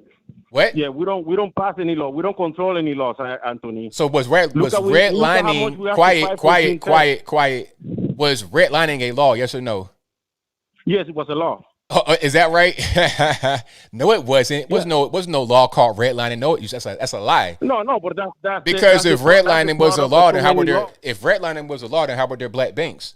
How did a black bank exist if it was illegal to lend to people in a certain area drawn off on a if it was illegal to lend to blacks, then how you had black banks? How were there more black banks during redlining than there is right now? It was not a law. It was a policy. Same thing as credit scores right now. Really, it's the same exact thing, but it was less sophisticated. But you had black banks that were able to go in there and be able to give up the funds. We're talking about old stuff, though. They're talking about things that are happening right now. So why you got to go back to 100 years ago to try and prove a point? I'll give you the last word. Do they control monetary policy, Anthony? Who? Any of these major black banks get funding directly from the Federal Reserve, and then why not? Why Goldman Sachs get JP Morgan get money directly from the Federal Reserve? Bank of America, why these black banks cannot compete with those larger white banks? Tell me why. Because black folks don't put the money in the black banks. So okay, really? It's simple. Tyler Perry, Oprah, all these billionaires don't put the money in the black banks. So what is the black wealth in America, Anthony? Huh?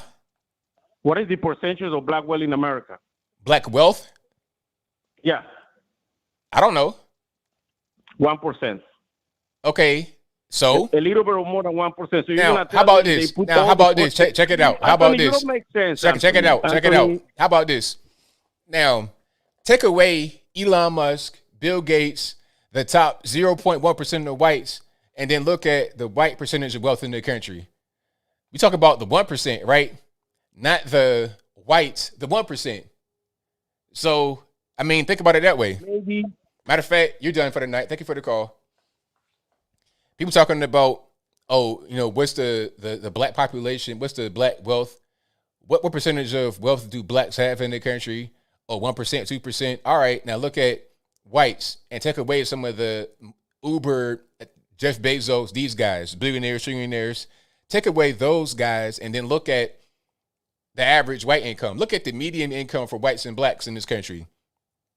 It's like that the median income in this country is like $35,000. Overall, $35,000. Matter of fact, let me look it up right now. Just to make sure that I'm not telling you the wrong thing. Median income US let's say 2020. 78. Okay. Now, once you look at the median, as far as look on the chart, white and black, and look right in the middle, it ain't that much of a difference. It's just not.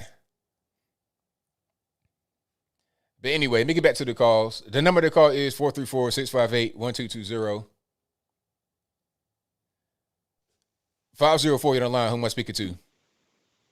Hey, ABL, this is Cody from New Orleans. All righty, what's going on? Not much. I just wanted to, follow up on that. You were talking to another guy about critical race theory and stuff like that. One of the big things that I want to point out, just a PSA for what critical race theory is teaching the youth to hate capitalism. CRT makes no sense. It says, being on time is a white value. It's that's a white thing. Literally anything. I think that what it's supposed to be for is to teach people to hate capitalism. If you hate capitalism and you hate all the values that capitalism and American capitalism encompasses, what's next? They prop up socialism. They prop up communism. That's what all of this is. All of this is not only just to make us divided, but it's also to teach their base to hate capitalism. And that's pretty much my main point. Right on, exactly. And that's very dangerous because this nation is a capitalist nation. And they want to go toward other things aside from capitalism. There's a bunch of communist propaganda just out there waiting on the internet. It's all on TikTok, all on Instagram, YouTube, everywhere. So they'll just go right over to that, and it'll just lead them into a deep, dark path. And hopefully these people that become, infatuated with communism, hopefully they don't become the next leaders, because all they're going to do is repeat the same old thing that's happened throughout history. Again, another failed state will be the future if we let that continue. Yep. Whenever Joe Biden says, white supremacy is the greatest threat to our nation, for the left, the words white supremacy and capitalism, American capitalism, are two completely interchangeable words. So when he says the greatest threat to America is white supremacy, what he really means is American capitalism is the greatest threat to America. That's what he means. Yeah, exactly. And I think people aren't connecting the dots, and it doesn't make any sense because it's not supposed to make sense. Because all they want to hate everything about capitalism, like anything from being on time and time management to really anything. I mean, their whole spectrum is so broad it makes no sense, and that's for a reason. Right.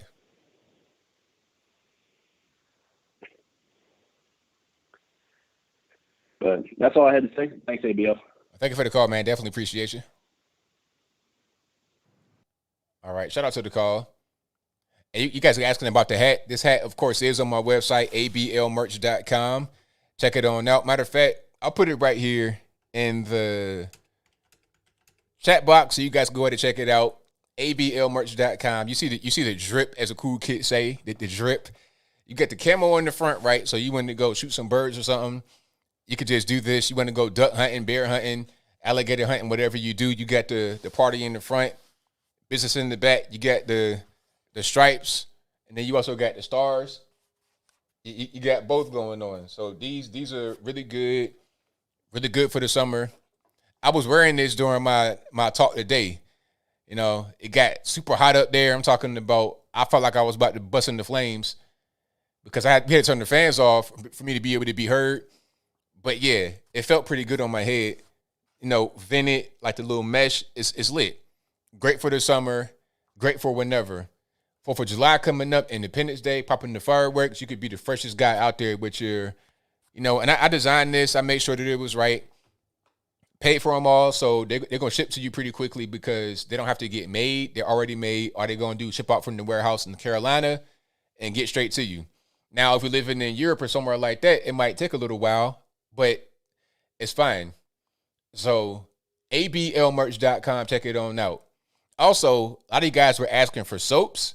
I do have a soap sponsor, and this is natural soap made in America. It's lit. Mr1920.com. There's a link for it in the description that says ABL soap, and you can check it out right there. And I'm dead serious. That is one of my sponsors. A lot of you guys have been asking for that. You know, I'm getting emails and search, you know, people are saying, let's get the soap. So there it is right there, ABL soap. All right. Let's get back to the calls. And the number to call is 434-658-1220. Ship to the next day. There you go. See, them hats come out real quick. And I'm going to try to spend more money to get more products in stock so I can get to you quicker. Sometimes it can be a little slow to ship because it has to get made first. But they cost so much money, it's crazy. So I might do a GoFundMe. Be like, please let me get some money to get some stock in my store. All right. All right, man. What's going on, Magnificent? What's happening? What's going on, my brother? Long time no talk. Yeah, man. Everything's all right. How about yourself? I'm doing great, man. So I got to applaud you on your patience with some of these callers. I don't know what it is. Almost every time when I'm about to call in, you're talking to that guy with the super thick accent, and he's always trying to check you on something. And it gets real weird. And you're just calm and patient with him, man. And I got to applaud you on that. I don't know how you do it. Hey, you know, I'm just super patient in general. That's just how I am. So it's nothing to me. Yeah, and that's what I always liked about you, man. You're always calm and respectful and reasonable.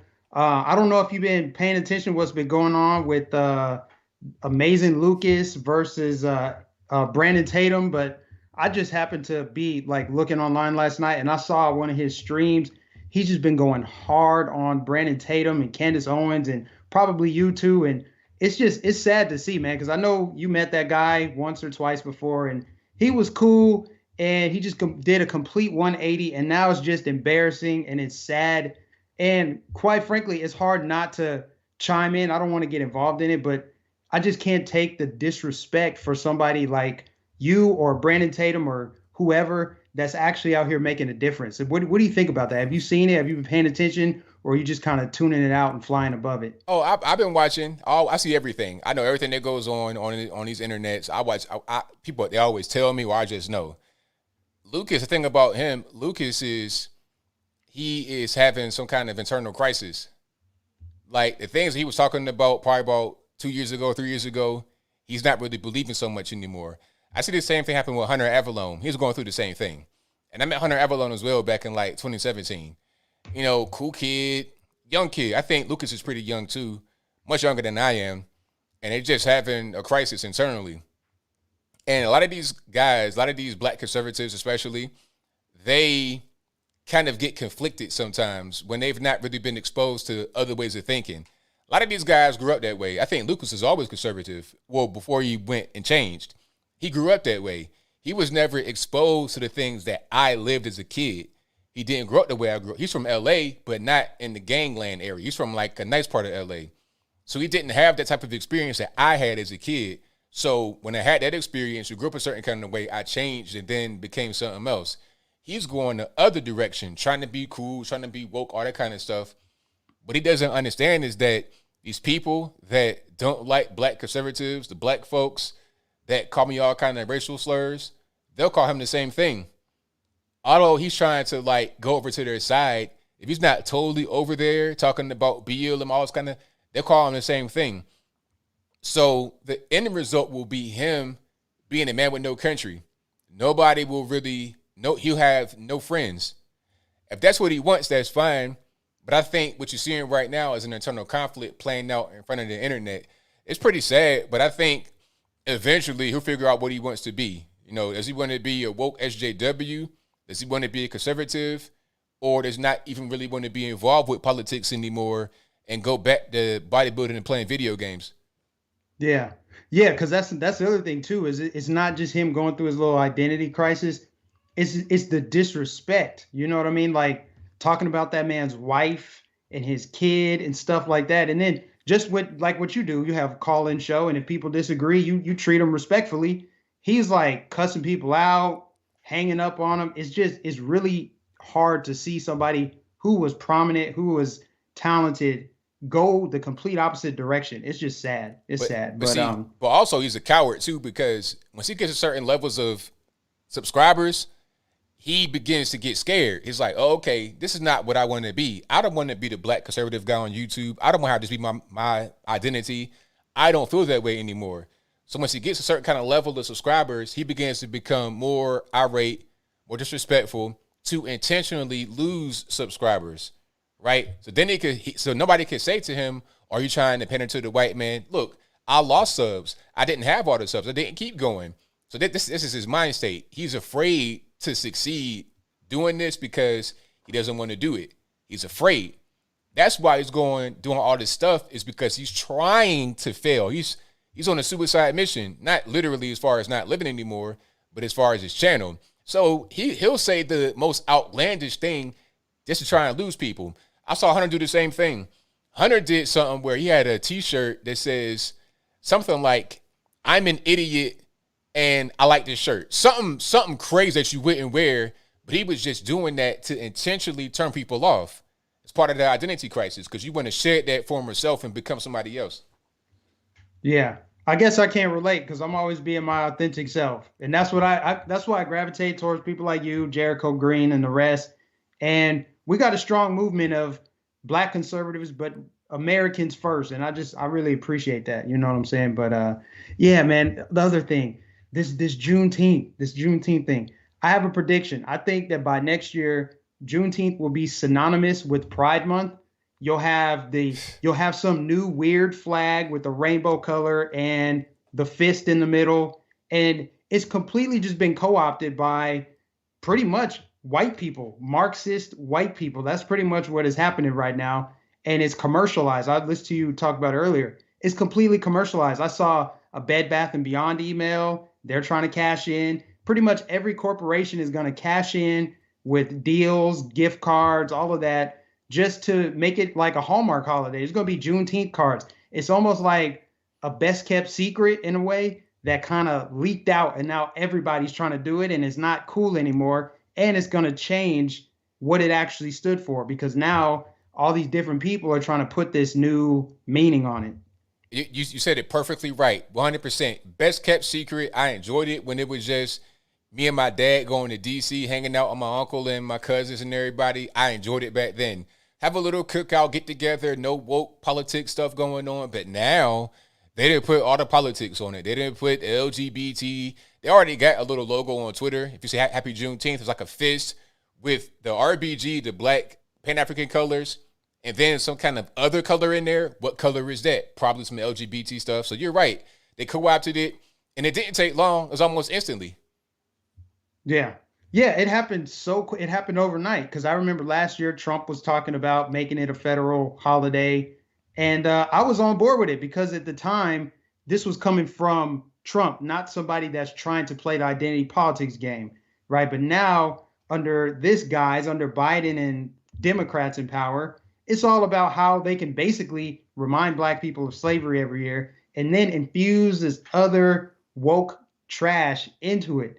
And it's already happening, and it's crazy to see. And I was talking about it earlier. I did a live stream because, you know, I grew up in Denver, and I went to several Juneteenths, and it was fire. Lots of music, and it was cool. You know, people cooking out, and there was a parade. I mean, you had your occasional drama, shootings, and all that. But for the most part, it was just it had a feel good vibe. And now it just feels like people want to be reminded of slavery every year now. That's what it seems like. And they want to make sure that, hey, you know, America's racist. That's what it's really about, is furthering this agenda to destabilize the country and ultimately collapse it.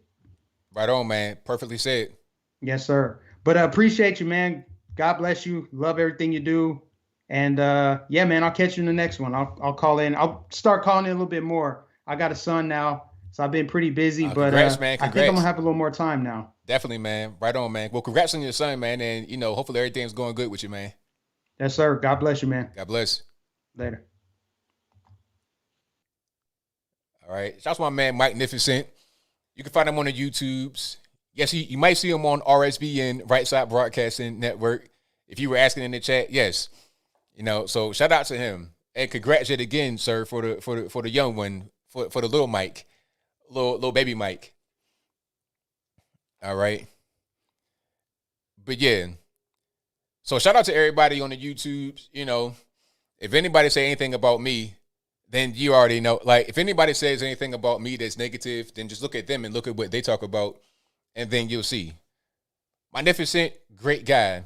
Brandon Tatum, David Harris, all these guys, great guys. Some guys are not great guys, and that's fine. That's just life. Some guys going through an identity crisis, trying to figure out who they are, and, lashing out at people because they want to really let everybody know who they are. They want to try to convince you that they are something else. Let's get to the next one, though. The number to call, 434-658-1220. All right. 310, you're on the line. Who am I speaking to? This is Ron from Georgia. How you doing? Doing great. How about yourself? I'm doing good. We're going to turn this thing down real quick. Yeah. I just said, man, that you guys are great. I was in the store today, and I'm in Georgia, so we're walking around with no mask on and everything. And I'm just surprised when I talk to people, they light up because they can see my face and I can see their face. And so many seniors, I'm a senior myself, we connect. We connect, because the people need to see each other. They need to see the expressions on your face. There's face diaper that we've been walking around with for a long time. The people in California still got it on. But we, the people are really connected. They are a lot more happier when they see me with my face out. I joke with them. I talk with them. And one lady said to me that, you know what? I am so happy that you talked to me. I am so happy. It's so nice to see people happy, enjoying themselves. And I said, that's what it's all about. I said, it's not what people are perceiving today in our country. I was at the gun range today with my nephew, and we were just shooting up, and one man was looking and said, oh, man, you have some pretty good group. And I said, yeah, not bad for a guy with glasses. And so, we were just talking about society today. And he said, you know what? So many people are being deceived. So many people are just not thinking clearly. A lot of things that we're saying today, even about the George Floyd statue. I'm glad somebody pointed out about the white people because I shared that with my wife. So last night she said, white beater? I said, look at him. They got him with a white beater. And I said, and not only that, here they are to get his arm stretched out. I said, I'll be scared that their arm go forward up and grab me and next thing you know, you're going to put a gun in my belly. I said, they don't realize that these are people that we're exalting. I shared that with my aunt this morning when I was having prayer with her, and she said, I didn't know about that. I didn't know about his past. I said, he has a past. I said, instead of us elevating the positive, we're elevating the negative. How come we don't have a statue of the man who was protecting the liquor store, a friend of his? That's the type of thing that need to be exalted. That man was out there trying to save somebody else's stuff from being burned down, and yet he lost his life in it. No greater love that anybody would give his life for a friend, such as that. These are the type of people that need to be exalted, not the people that would smoke crack and rob and create mayhem. What are they saying to our young people today? This is what's to be praised? No, it is not. That's why these youth today, they're so twisted. I don't get their mentality, but everywhere I go, I try to share some type of positiveness in these young people's minds. Just let them know that we are not a racist country. We are not a racist country. We are a country that is positive. But they want to go ahead and keep us divided. They want to keep us down They want to keep us depressed. This is how they try to control people. But I will not be controlled. I will not be controlled. I'm just going to continue to move forward, continue to love my country, love my neighborhood, love my neighbor. This is what I want to do. This is what I want to do. I'm just sick of it, ABL. But you know what, young man? I am so proud of you and young men like yourselves. Keep on pushing the message. Continue to, live a good life. Do the same thing for your loving wife. Happy Father's Day, sir, because I know you're going to be a dad sometime in the future. But anyway, at that time, you just be blessed, my friend. God bless. Thank you for the call. Appreciate you. All right, then. Bye-bye. Great call. Fantastic. Shout out to him. All righty. Let's get to some more here. Let's go. 405 here on the line. Who am I speaking to? Hey, what's up, Anthony? How you doing? Everything's right about yourself? Man, I'm doing good. This is Deontay from Oklahoma. Just wanted to give you a call and discuss a few things with you. All righty. Yes, sir. So, in just in addressing critical race theory, it's not just critical race theory. Sorry about the baby. It's not just critical race theory, it's critical theory. So it's critical race theory, critical gender theory, critical class theory. And it's all Marxist to the core. Even Black Lives Matter, you even addressed it, has openly said that they're Marxist. And if anybody wants to do any, research on that, they can read Karl Marx's book and find out what type of man he was. He's openly talked about, selling his soul to the devil, etc. So it's obviously a devilish ideology, and it's a war of ideologies that we're fighting. But I did want to address one of the comments that one of your super chats had in regards to the attack on Christians. So that's already a thing. I know that you kind of briefly mentioned. You said, "Oh, they're probably already doing that," so you have the Secular Democrats of America. Don't know if you're up on them.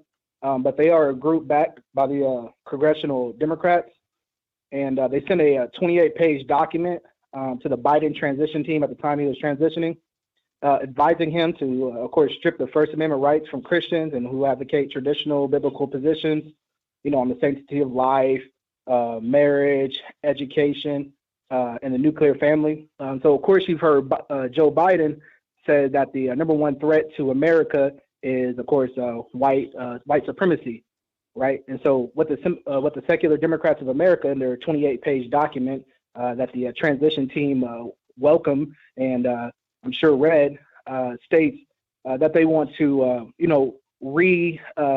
label Christians as, of course, as you know, white nationalists or white supremacists or anti-science because, they believe, Christians believe in a God. So they're anti-science, they're they're conspiracy theorists. And so, at the end of the day, I don't know if you saw the lady on Fox. I think the Asian lady on Fox who talked about the Maoist revolution. She said the same thing happened before the Maoist revolution happened, but it was more of a class thing, a critical class theory, I guess you could call it, pitting, that ideology. And of course, now you see in China, anything religious, they, want to tear down. And so, of course, eventually they want to, quote unquote, in this, document, they said they want to re-educate, reprogram these white nationalist, quote unquote, Christians or these white supremacist Christians, which, as Joe Biden said, is the number one threat to America. And then, so they have a list of things, sorry for being long-winded, but they have a list of things, like eliminating government support for all crisis pregnancy and all abstinence-only education programs. Of course, removing in God we trust on the U.S. currency. Rescind and replace the Trump's DOJ federal protection for religious liberties. And of course, many other things if you want to read the 28-page document from the Secular Democrats of America. And so that's just a little information on what the lady was asking about, them coming after Christians. It's already a thing. So, thank you for allowing me to give my detailed analysis and putting up with a nice bro on top. And I'll leave that for the internet for the comments. Thank you. Thank you for the call. Appreciate you. Yep. All right, great call. Right on it. Yeah, a lot of that stuff is already happening. A lot of things that we think, we're afraid that could happen is already happening. It's up to us to really be aware of what's happening and fight against it. Not let it just, be going on. All right, let's go. All righty, call your line. I'm speaking to 210. Oh, that's crazy, man. I've been out here trying to get this call on all night, man. What's going on with you? It's all right, man. What's happening? Oh, man. Yeah, I can't complain either. Yo, this is Cal from Texas. In case anybody didn't hear how I said it, it's Cal, like C-A-L. All righty. Yeah, not cow, like the moo animal, but yeah. Yeah, so I got like two things I'm trying to ask you for information, really. All right, so first things first. I'm not really a CNN kind of guy. I'm not a fan of liberal news or anything like that. But I just don't get it. What do you mean Brian Stelter looks old? I'm looking at the dude. He don't look that old to me, Tom. Does it look 35? He looks 30. I mean, I'm from Texas. All right? I'm from San Antonio. People look like him every day. He looks his age, bro. That's all I'm saying. All right. I'm not saying he's handsome or anything, but he looks pretty normal to me. I mean, hey, if that's what you think, then that's fine. But I thought he was much older. He looks much older than what he comes off like. He looks like one of these anchors that's on television that's at least about 50 years old. That's just me, though. Well, I'm gonna need you to drop a video on that specifically. Get that deep, detailed analysis out there, because I need more background facts and research. I don't know. I'm not convinced yet. He looks all right to me. He ain't a spring chicken. He look all right. All right. Hey. Shoot. I mean, you got your. Everybody think that. I'm thinking like, hey, yeah, I wouldn't let him take me to prom or nothing, but not bad. I don't know. Anyway, pause. Bring it back. Check this out. I like what you do, ABL. You're kind of one of the dopest people on YouTube. I think I'm actually a second-time caller. I just saw you brought up the image on the screen just now. I'm actually a second-time caller. Last time I called about 6 months ago. And I was saying I was like 6 months sober. Happy to report it's been a full year. It's my soberversary today, actually. There you go, man. Congratulations. Absolutely. Congrats. Thank you. I mean, it's been tough, but it got easier, And have people like you looking up to, just to look up to. That's dope. And appreciate you. I guess, I'm kind of seeing, you brought up the image. He looks a little bit like, I don't know. I'd see it and I'd be like, nah. But I don't know. I'm thinking he's probably like 40-ish. 35, 35 is a stretch. That's a stretch. I'm 36. Stretch.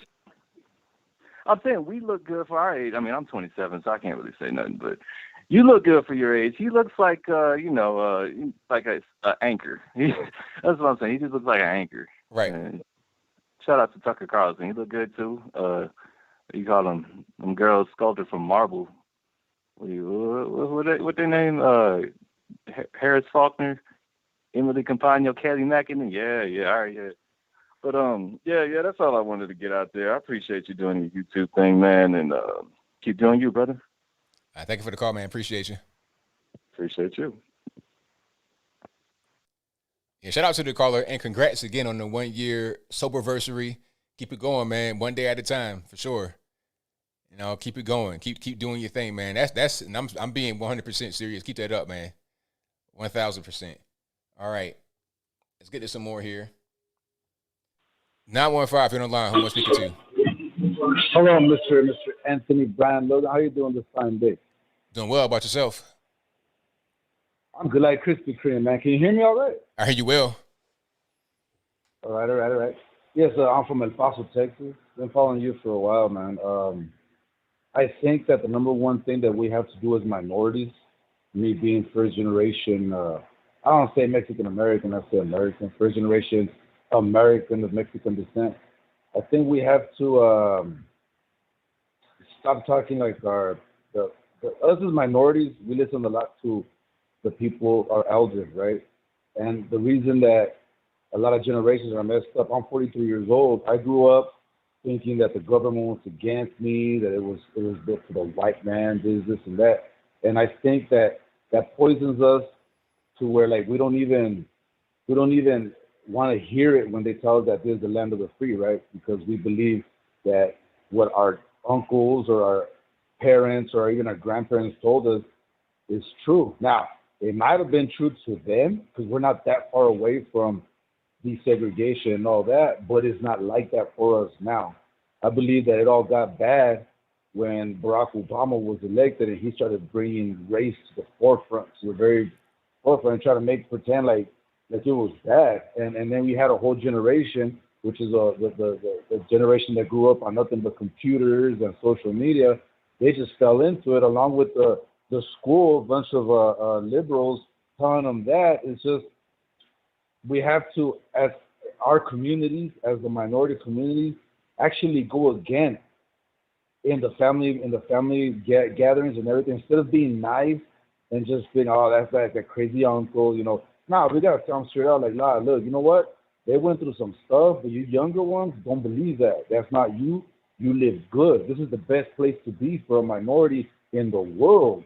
And don't believe all that. Do your actual research. Listen, look, you just bring up stuff like you can go to the poorest neighborhood in any city. I'm right here in El Paso, Texas, on the border. You can go to the poorest neighborhood in any city, and each one of those poorest neighborhoods is gonna have a TV, a microwave, and an air conditioner, and that's gonna be better than 91% of the world. We gotta let these people, make them realize that they actually live real good just being an American, and don't listen to some of the stuff that we can acknowledge it, but we can't pretend that 2021 we're being persecuted like in the 1950s or 60s. We just can't do that. It's just gonna keep going, getting worse, and worse.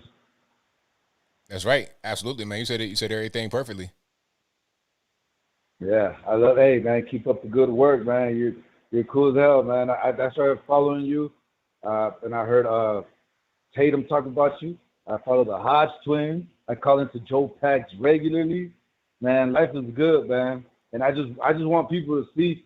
Look, man, I have a long history, man. I did 10 years in prison, and I came out a year and a half after I got out. I opened up my own business, and I'm still in business. I've been out 11 years now. Man, there's nothing that nobody in this world can do in the United States. So there's nothing you cannot do. Life is beautiful. You keep up the good work, man. Thank you, man. Appreciate you. So, yeah. I love to hear it. I love to hear it. You know, you coming home from the penitentiary, did 10 years, start your own business, still in business, been home 11 years, ain't gone back. I love it. You know, it's his account I follow on Twitter, on the Twitters, dudes posting their W's, their wins. That's 2 wins right there. My man, 1 year sober, that's a win. My man came home from the penitentiary 10 years, been out 11 years, self-employed. That's a W as well. So shout out to them. That's what I'm talking about. That's a kind of attitude I like to hear. No victim mentality, poor me, nothing like that. Going out here and making it happen in the best country on planet Earth. I love it. All right, let's get to some more. All right, let's go.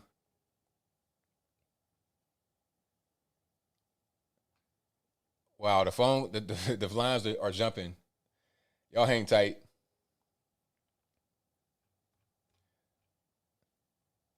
Nine 7-2, you know the line. Who am I speaking to? Hey, ABL, this is Lionheart from Texas giving you a shout out, man. How's it going? Going great. How about yourself? Blessed every day and making every moment count, my friend. No doubt. Absolutely. All right, so 3 things I want to touch up on. First one, I'm sure you'll be very happy to hear about. Brian Stelter.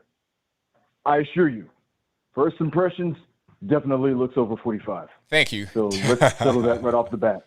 Right. He does not look anywhere near 35. When I heard that, I'm like, wait a minute, what?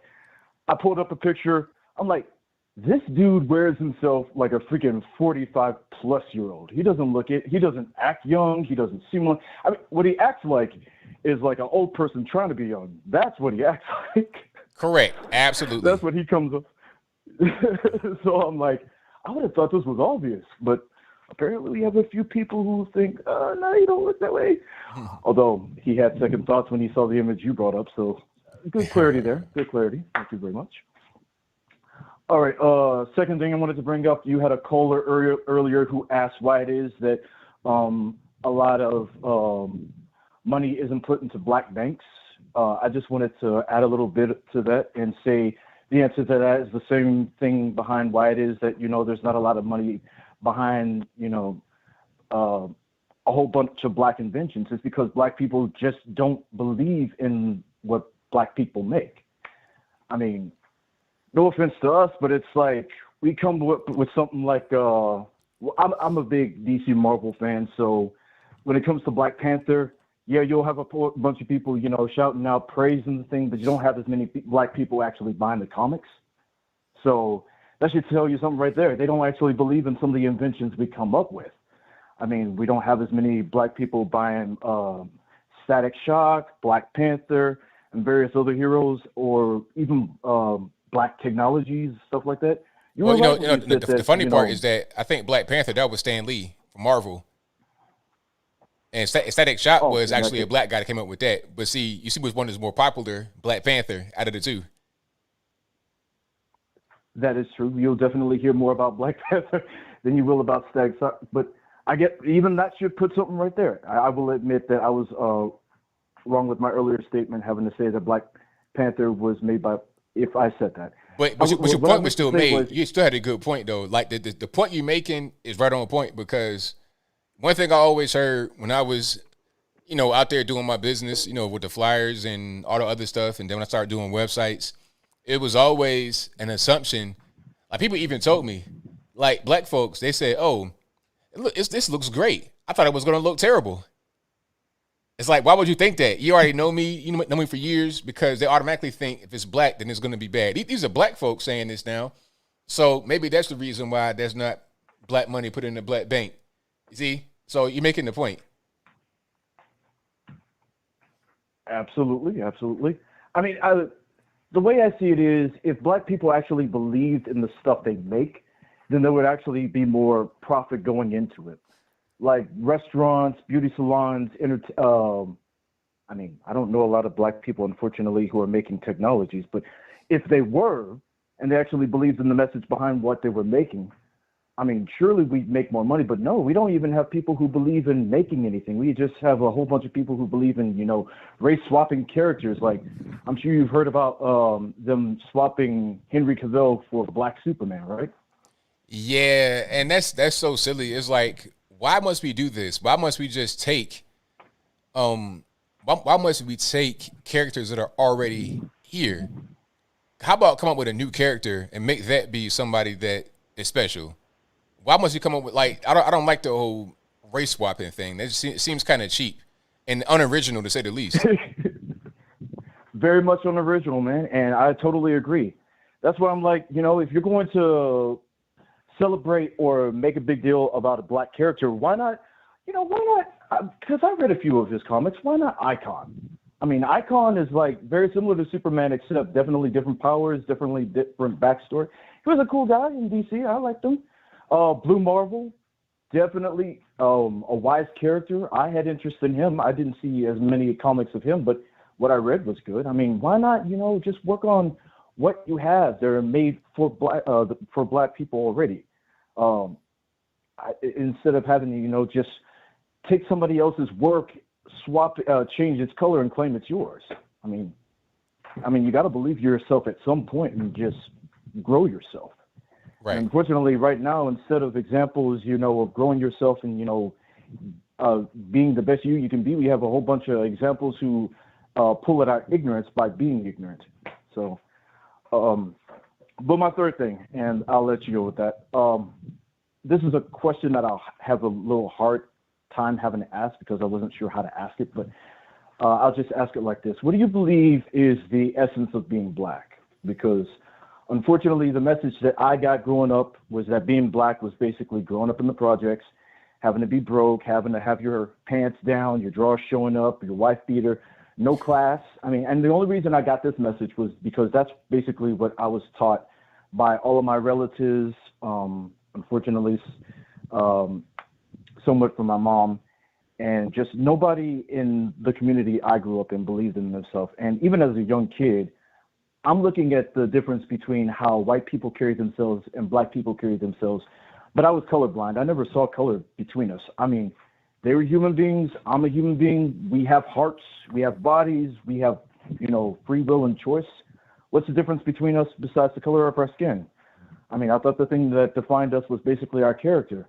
And right now, black people are growing up without an understanding, what the character of being black is. So I just was hoping to ask you, because I grew up basically having to find out the hard way what that was for me. I just want to hear your thoughts on that. There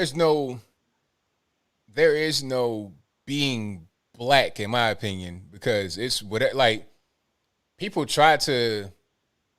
I'm gonna tell you what people say, kind of echoing what you said, and then I'm gonna just say what it is for me.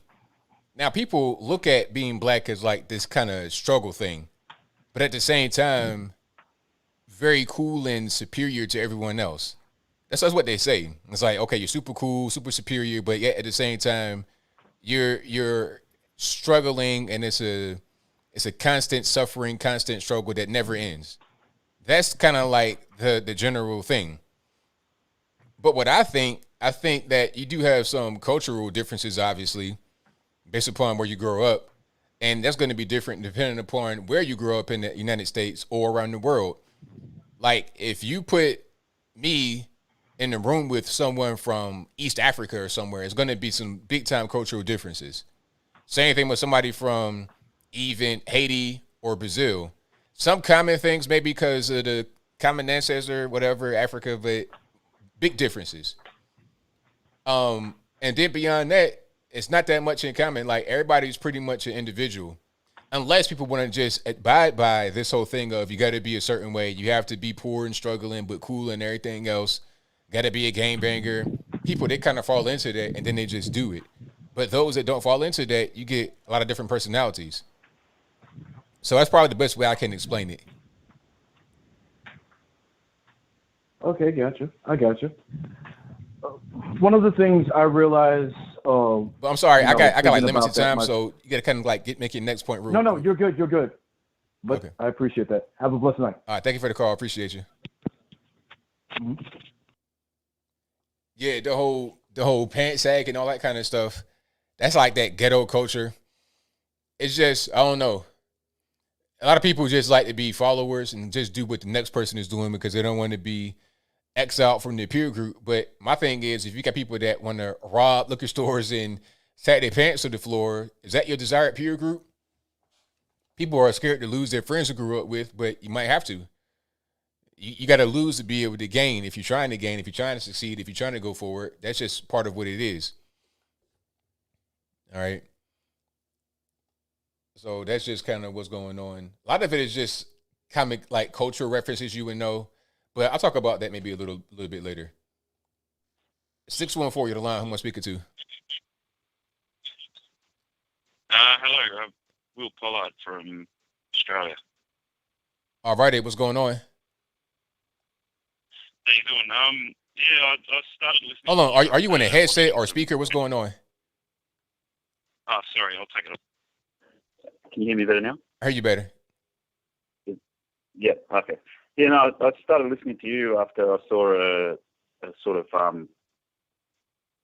a show you did with Brandon Tatum and a couple other guys. But yeah, like I've been following a lot of things that go on in America because pretty much Australia's like the snake's tail. Wherever the head goes, America, the tail follows. Right. And yeah, like we had Black Lives Matter protests at the start of the pandemic, and our government let them go. We even had police kneeling to them. It was just pathetic. And then, you know, when people got so sick of the lockdowns, I mean, they did news reports on how bad it was in Melbourne. Like Victorian lockdowns, the state of Victoria, were like the most harshest in the world.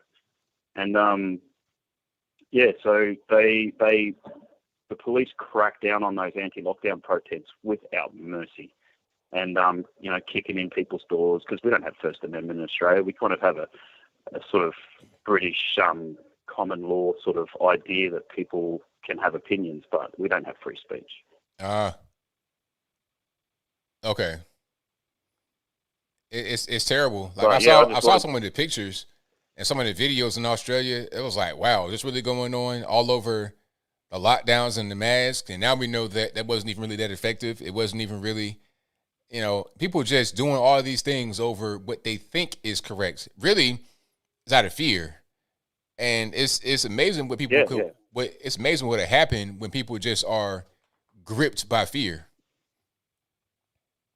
Yeah, but it all goes down to Marxist thought. Like, I don't know if you follow much of Sargon of Akkad or Carl Benjamin. Like, he has this merchandise with a T-shirt that says, like, Yuri was right.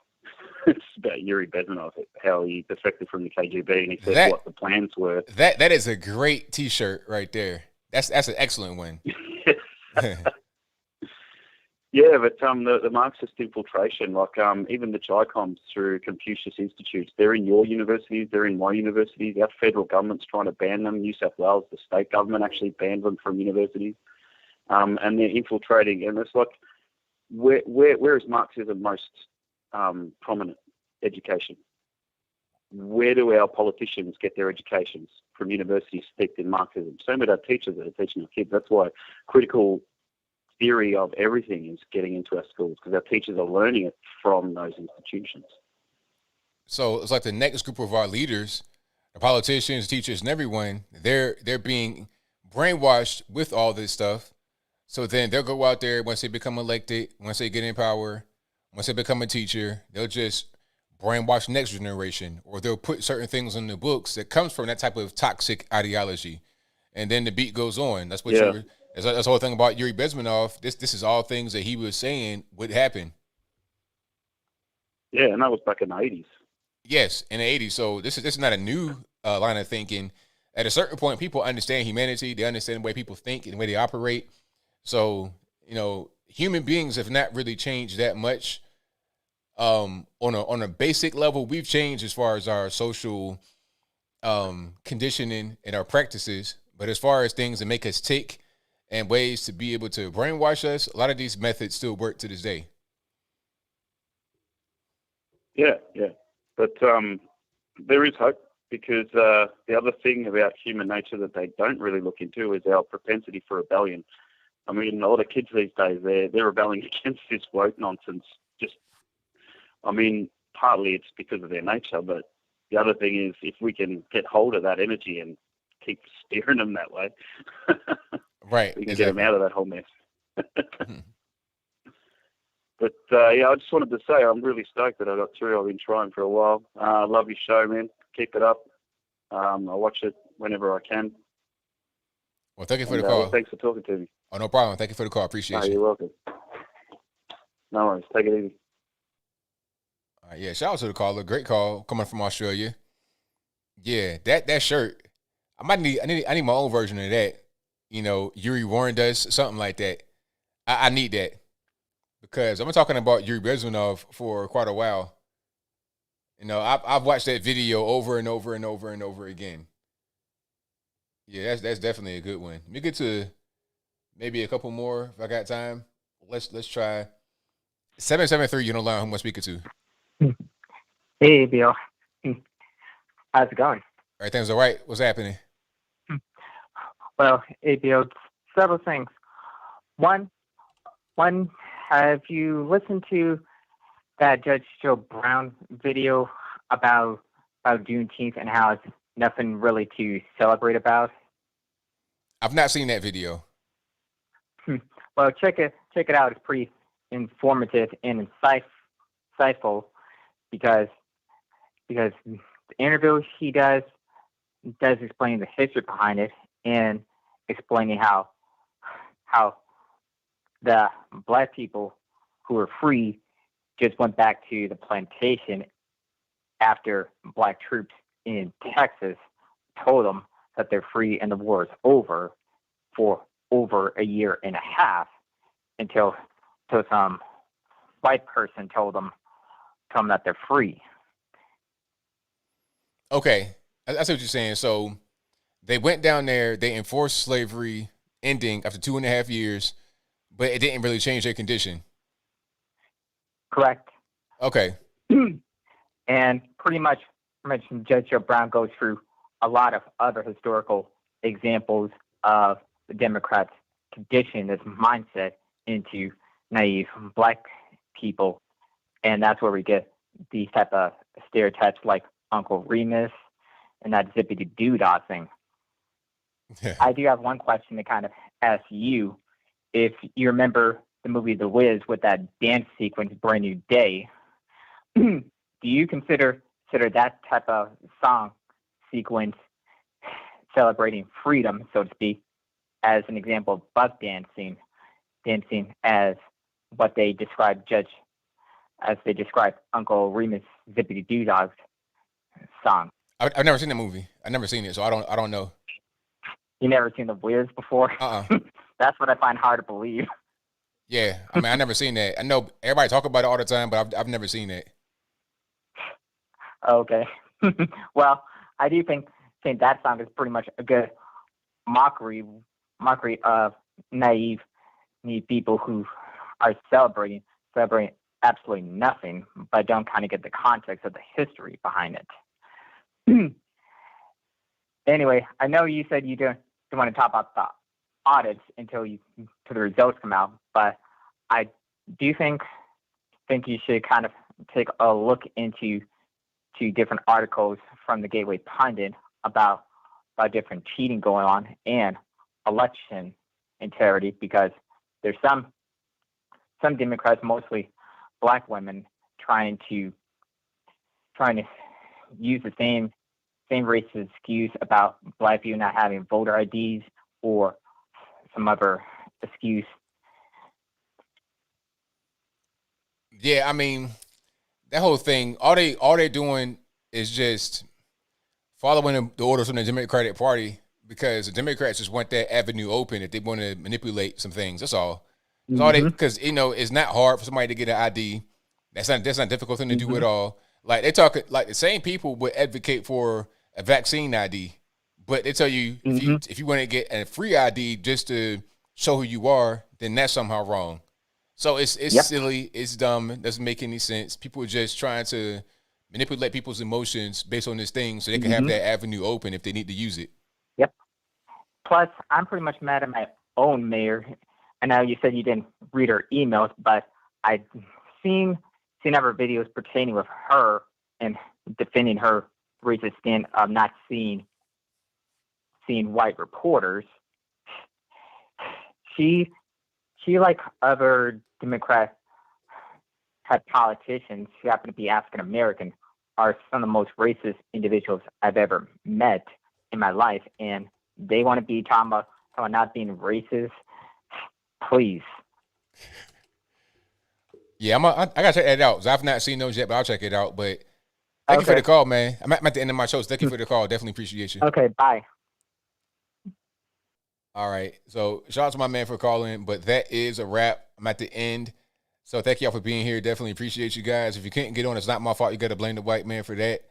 But I got to wrap it on up, put the bow on the top. Shout out to everybody for being here. Thank you for watching, for sharing, for chatting, super chatting, whatever you're doing. Thank you.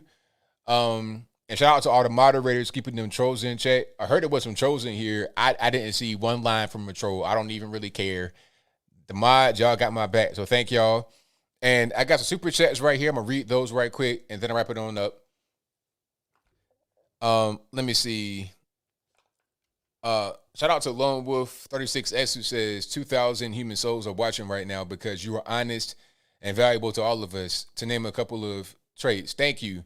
We'll send more if I could. Oh, it's all good. Thank you for whatever you do. Just watching is fine with me, so thank you. Shout out to Joey Muggs, who says, ABL, thanks for doing the guys' work. Thank you. Much love. Marcus, pardon me. Matthew says, excuse me, where would us guys with farmer tans be placed in the intersectional ladder? We're both whiter and darker than a lot of whites and blacks. Thank you to Ghost of Comments Past, who says, I hear gunshots and screaming outside. Must be celebrating Juneteenth. That's hilarious. That is hilarious. The gunshots and screaming, that's beyond funny. Ty Nicholas says, well, it's probably a few I got to read. I'm going to go back and read those in a minute. Thank you to Angel who says, hey, ABL, Juneteenth celebration is fine. Biden getting credit for it is awkward on many levels. The left has no shame. Exactly. I wish we would have Trump in there still because a lot of the things he's trying to take credit for, he cannot take credit for.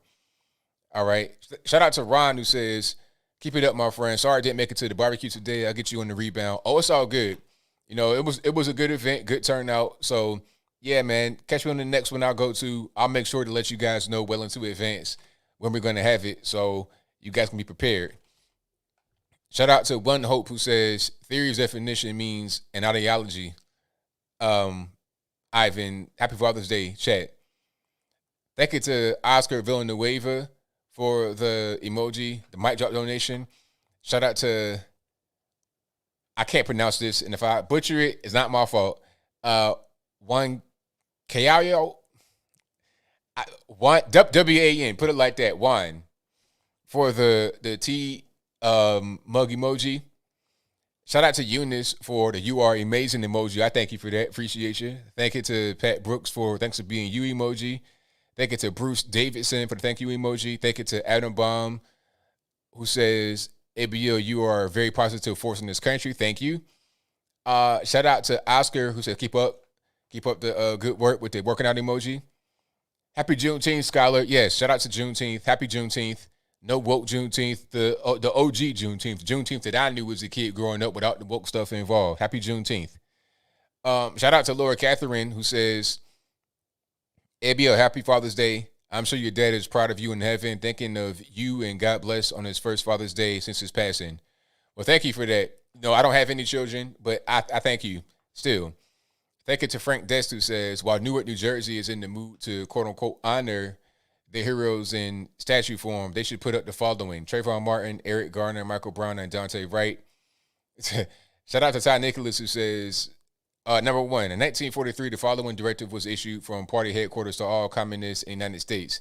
It read, when certain obstructionists became too irritating, label them after suitable buildups as fascist or Nazi or anti-Semitic, and use the prestige of anti-fascist intolerance organizations to discredit them in the public mind, constantly associate those who oppose us with those names which already have a bad smell. All right. Thank you to Lone Wolf 36S. I already read that one. Thank you to Sonia who says, if lacy lingerie can't be sexist, nothing can. Last I checked, feminists burn bras, so they were not necessarily their clientele. Exactly. Right on. And the last one from Todd Nicholas says, association will, after long enough repetition, will become fact in the public mind. Exactly. That's what's going on right now. They keep repeating stuff over and over again, things that we know are not true. It doesn't really matter because they keep repeating it over and over again. That's just how they operate. So I thank y'all for joining. To all the dads out there, happy Father's Day. Your dads, granddads, great-granddads, whatever. Happy Father's Day to you.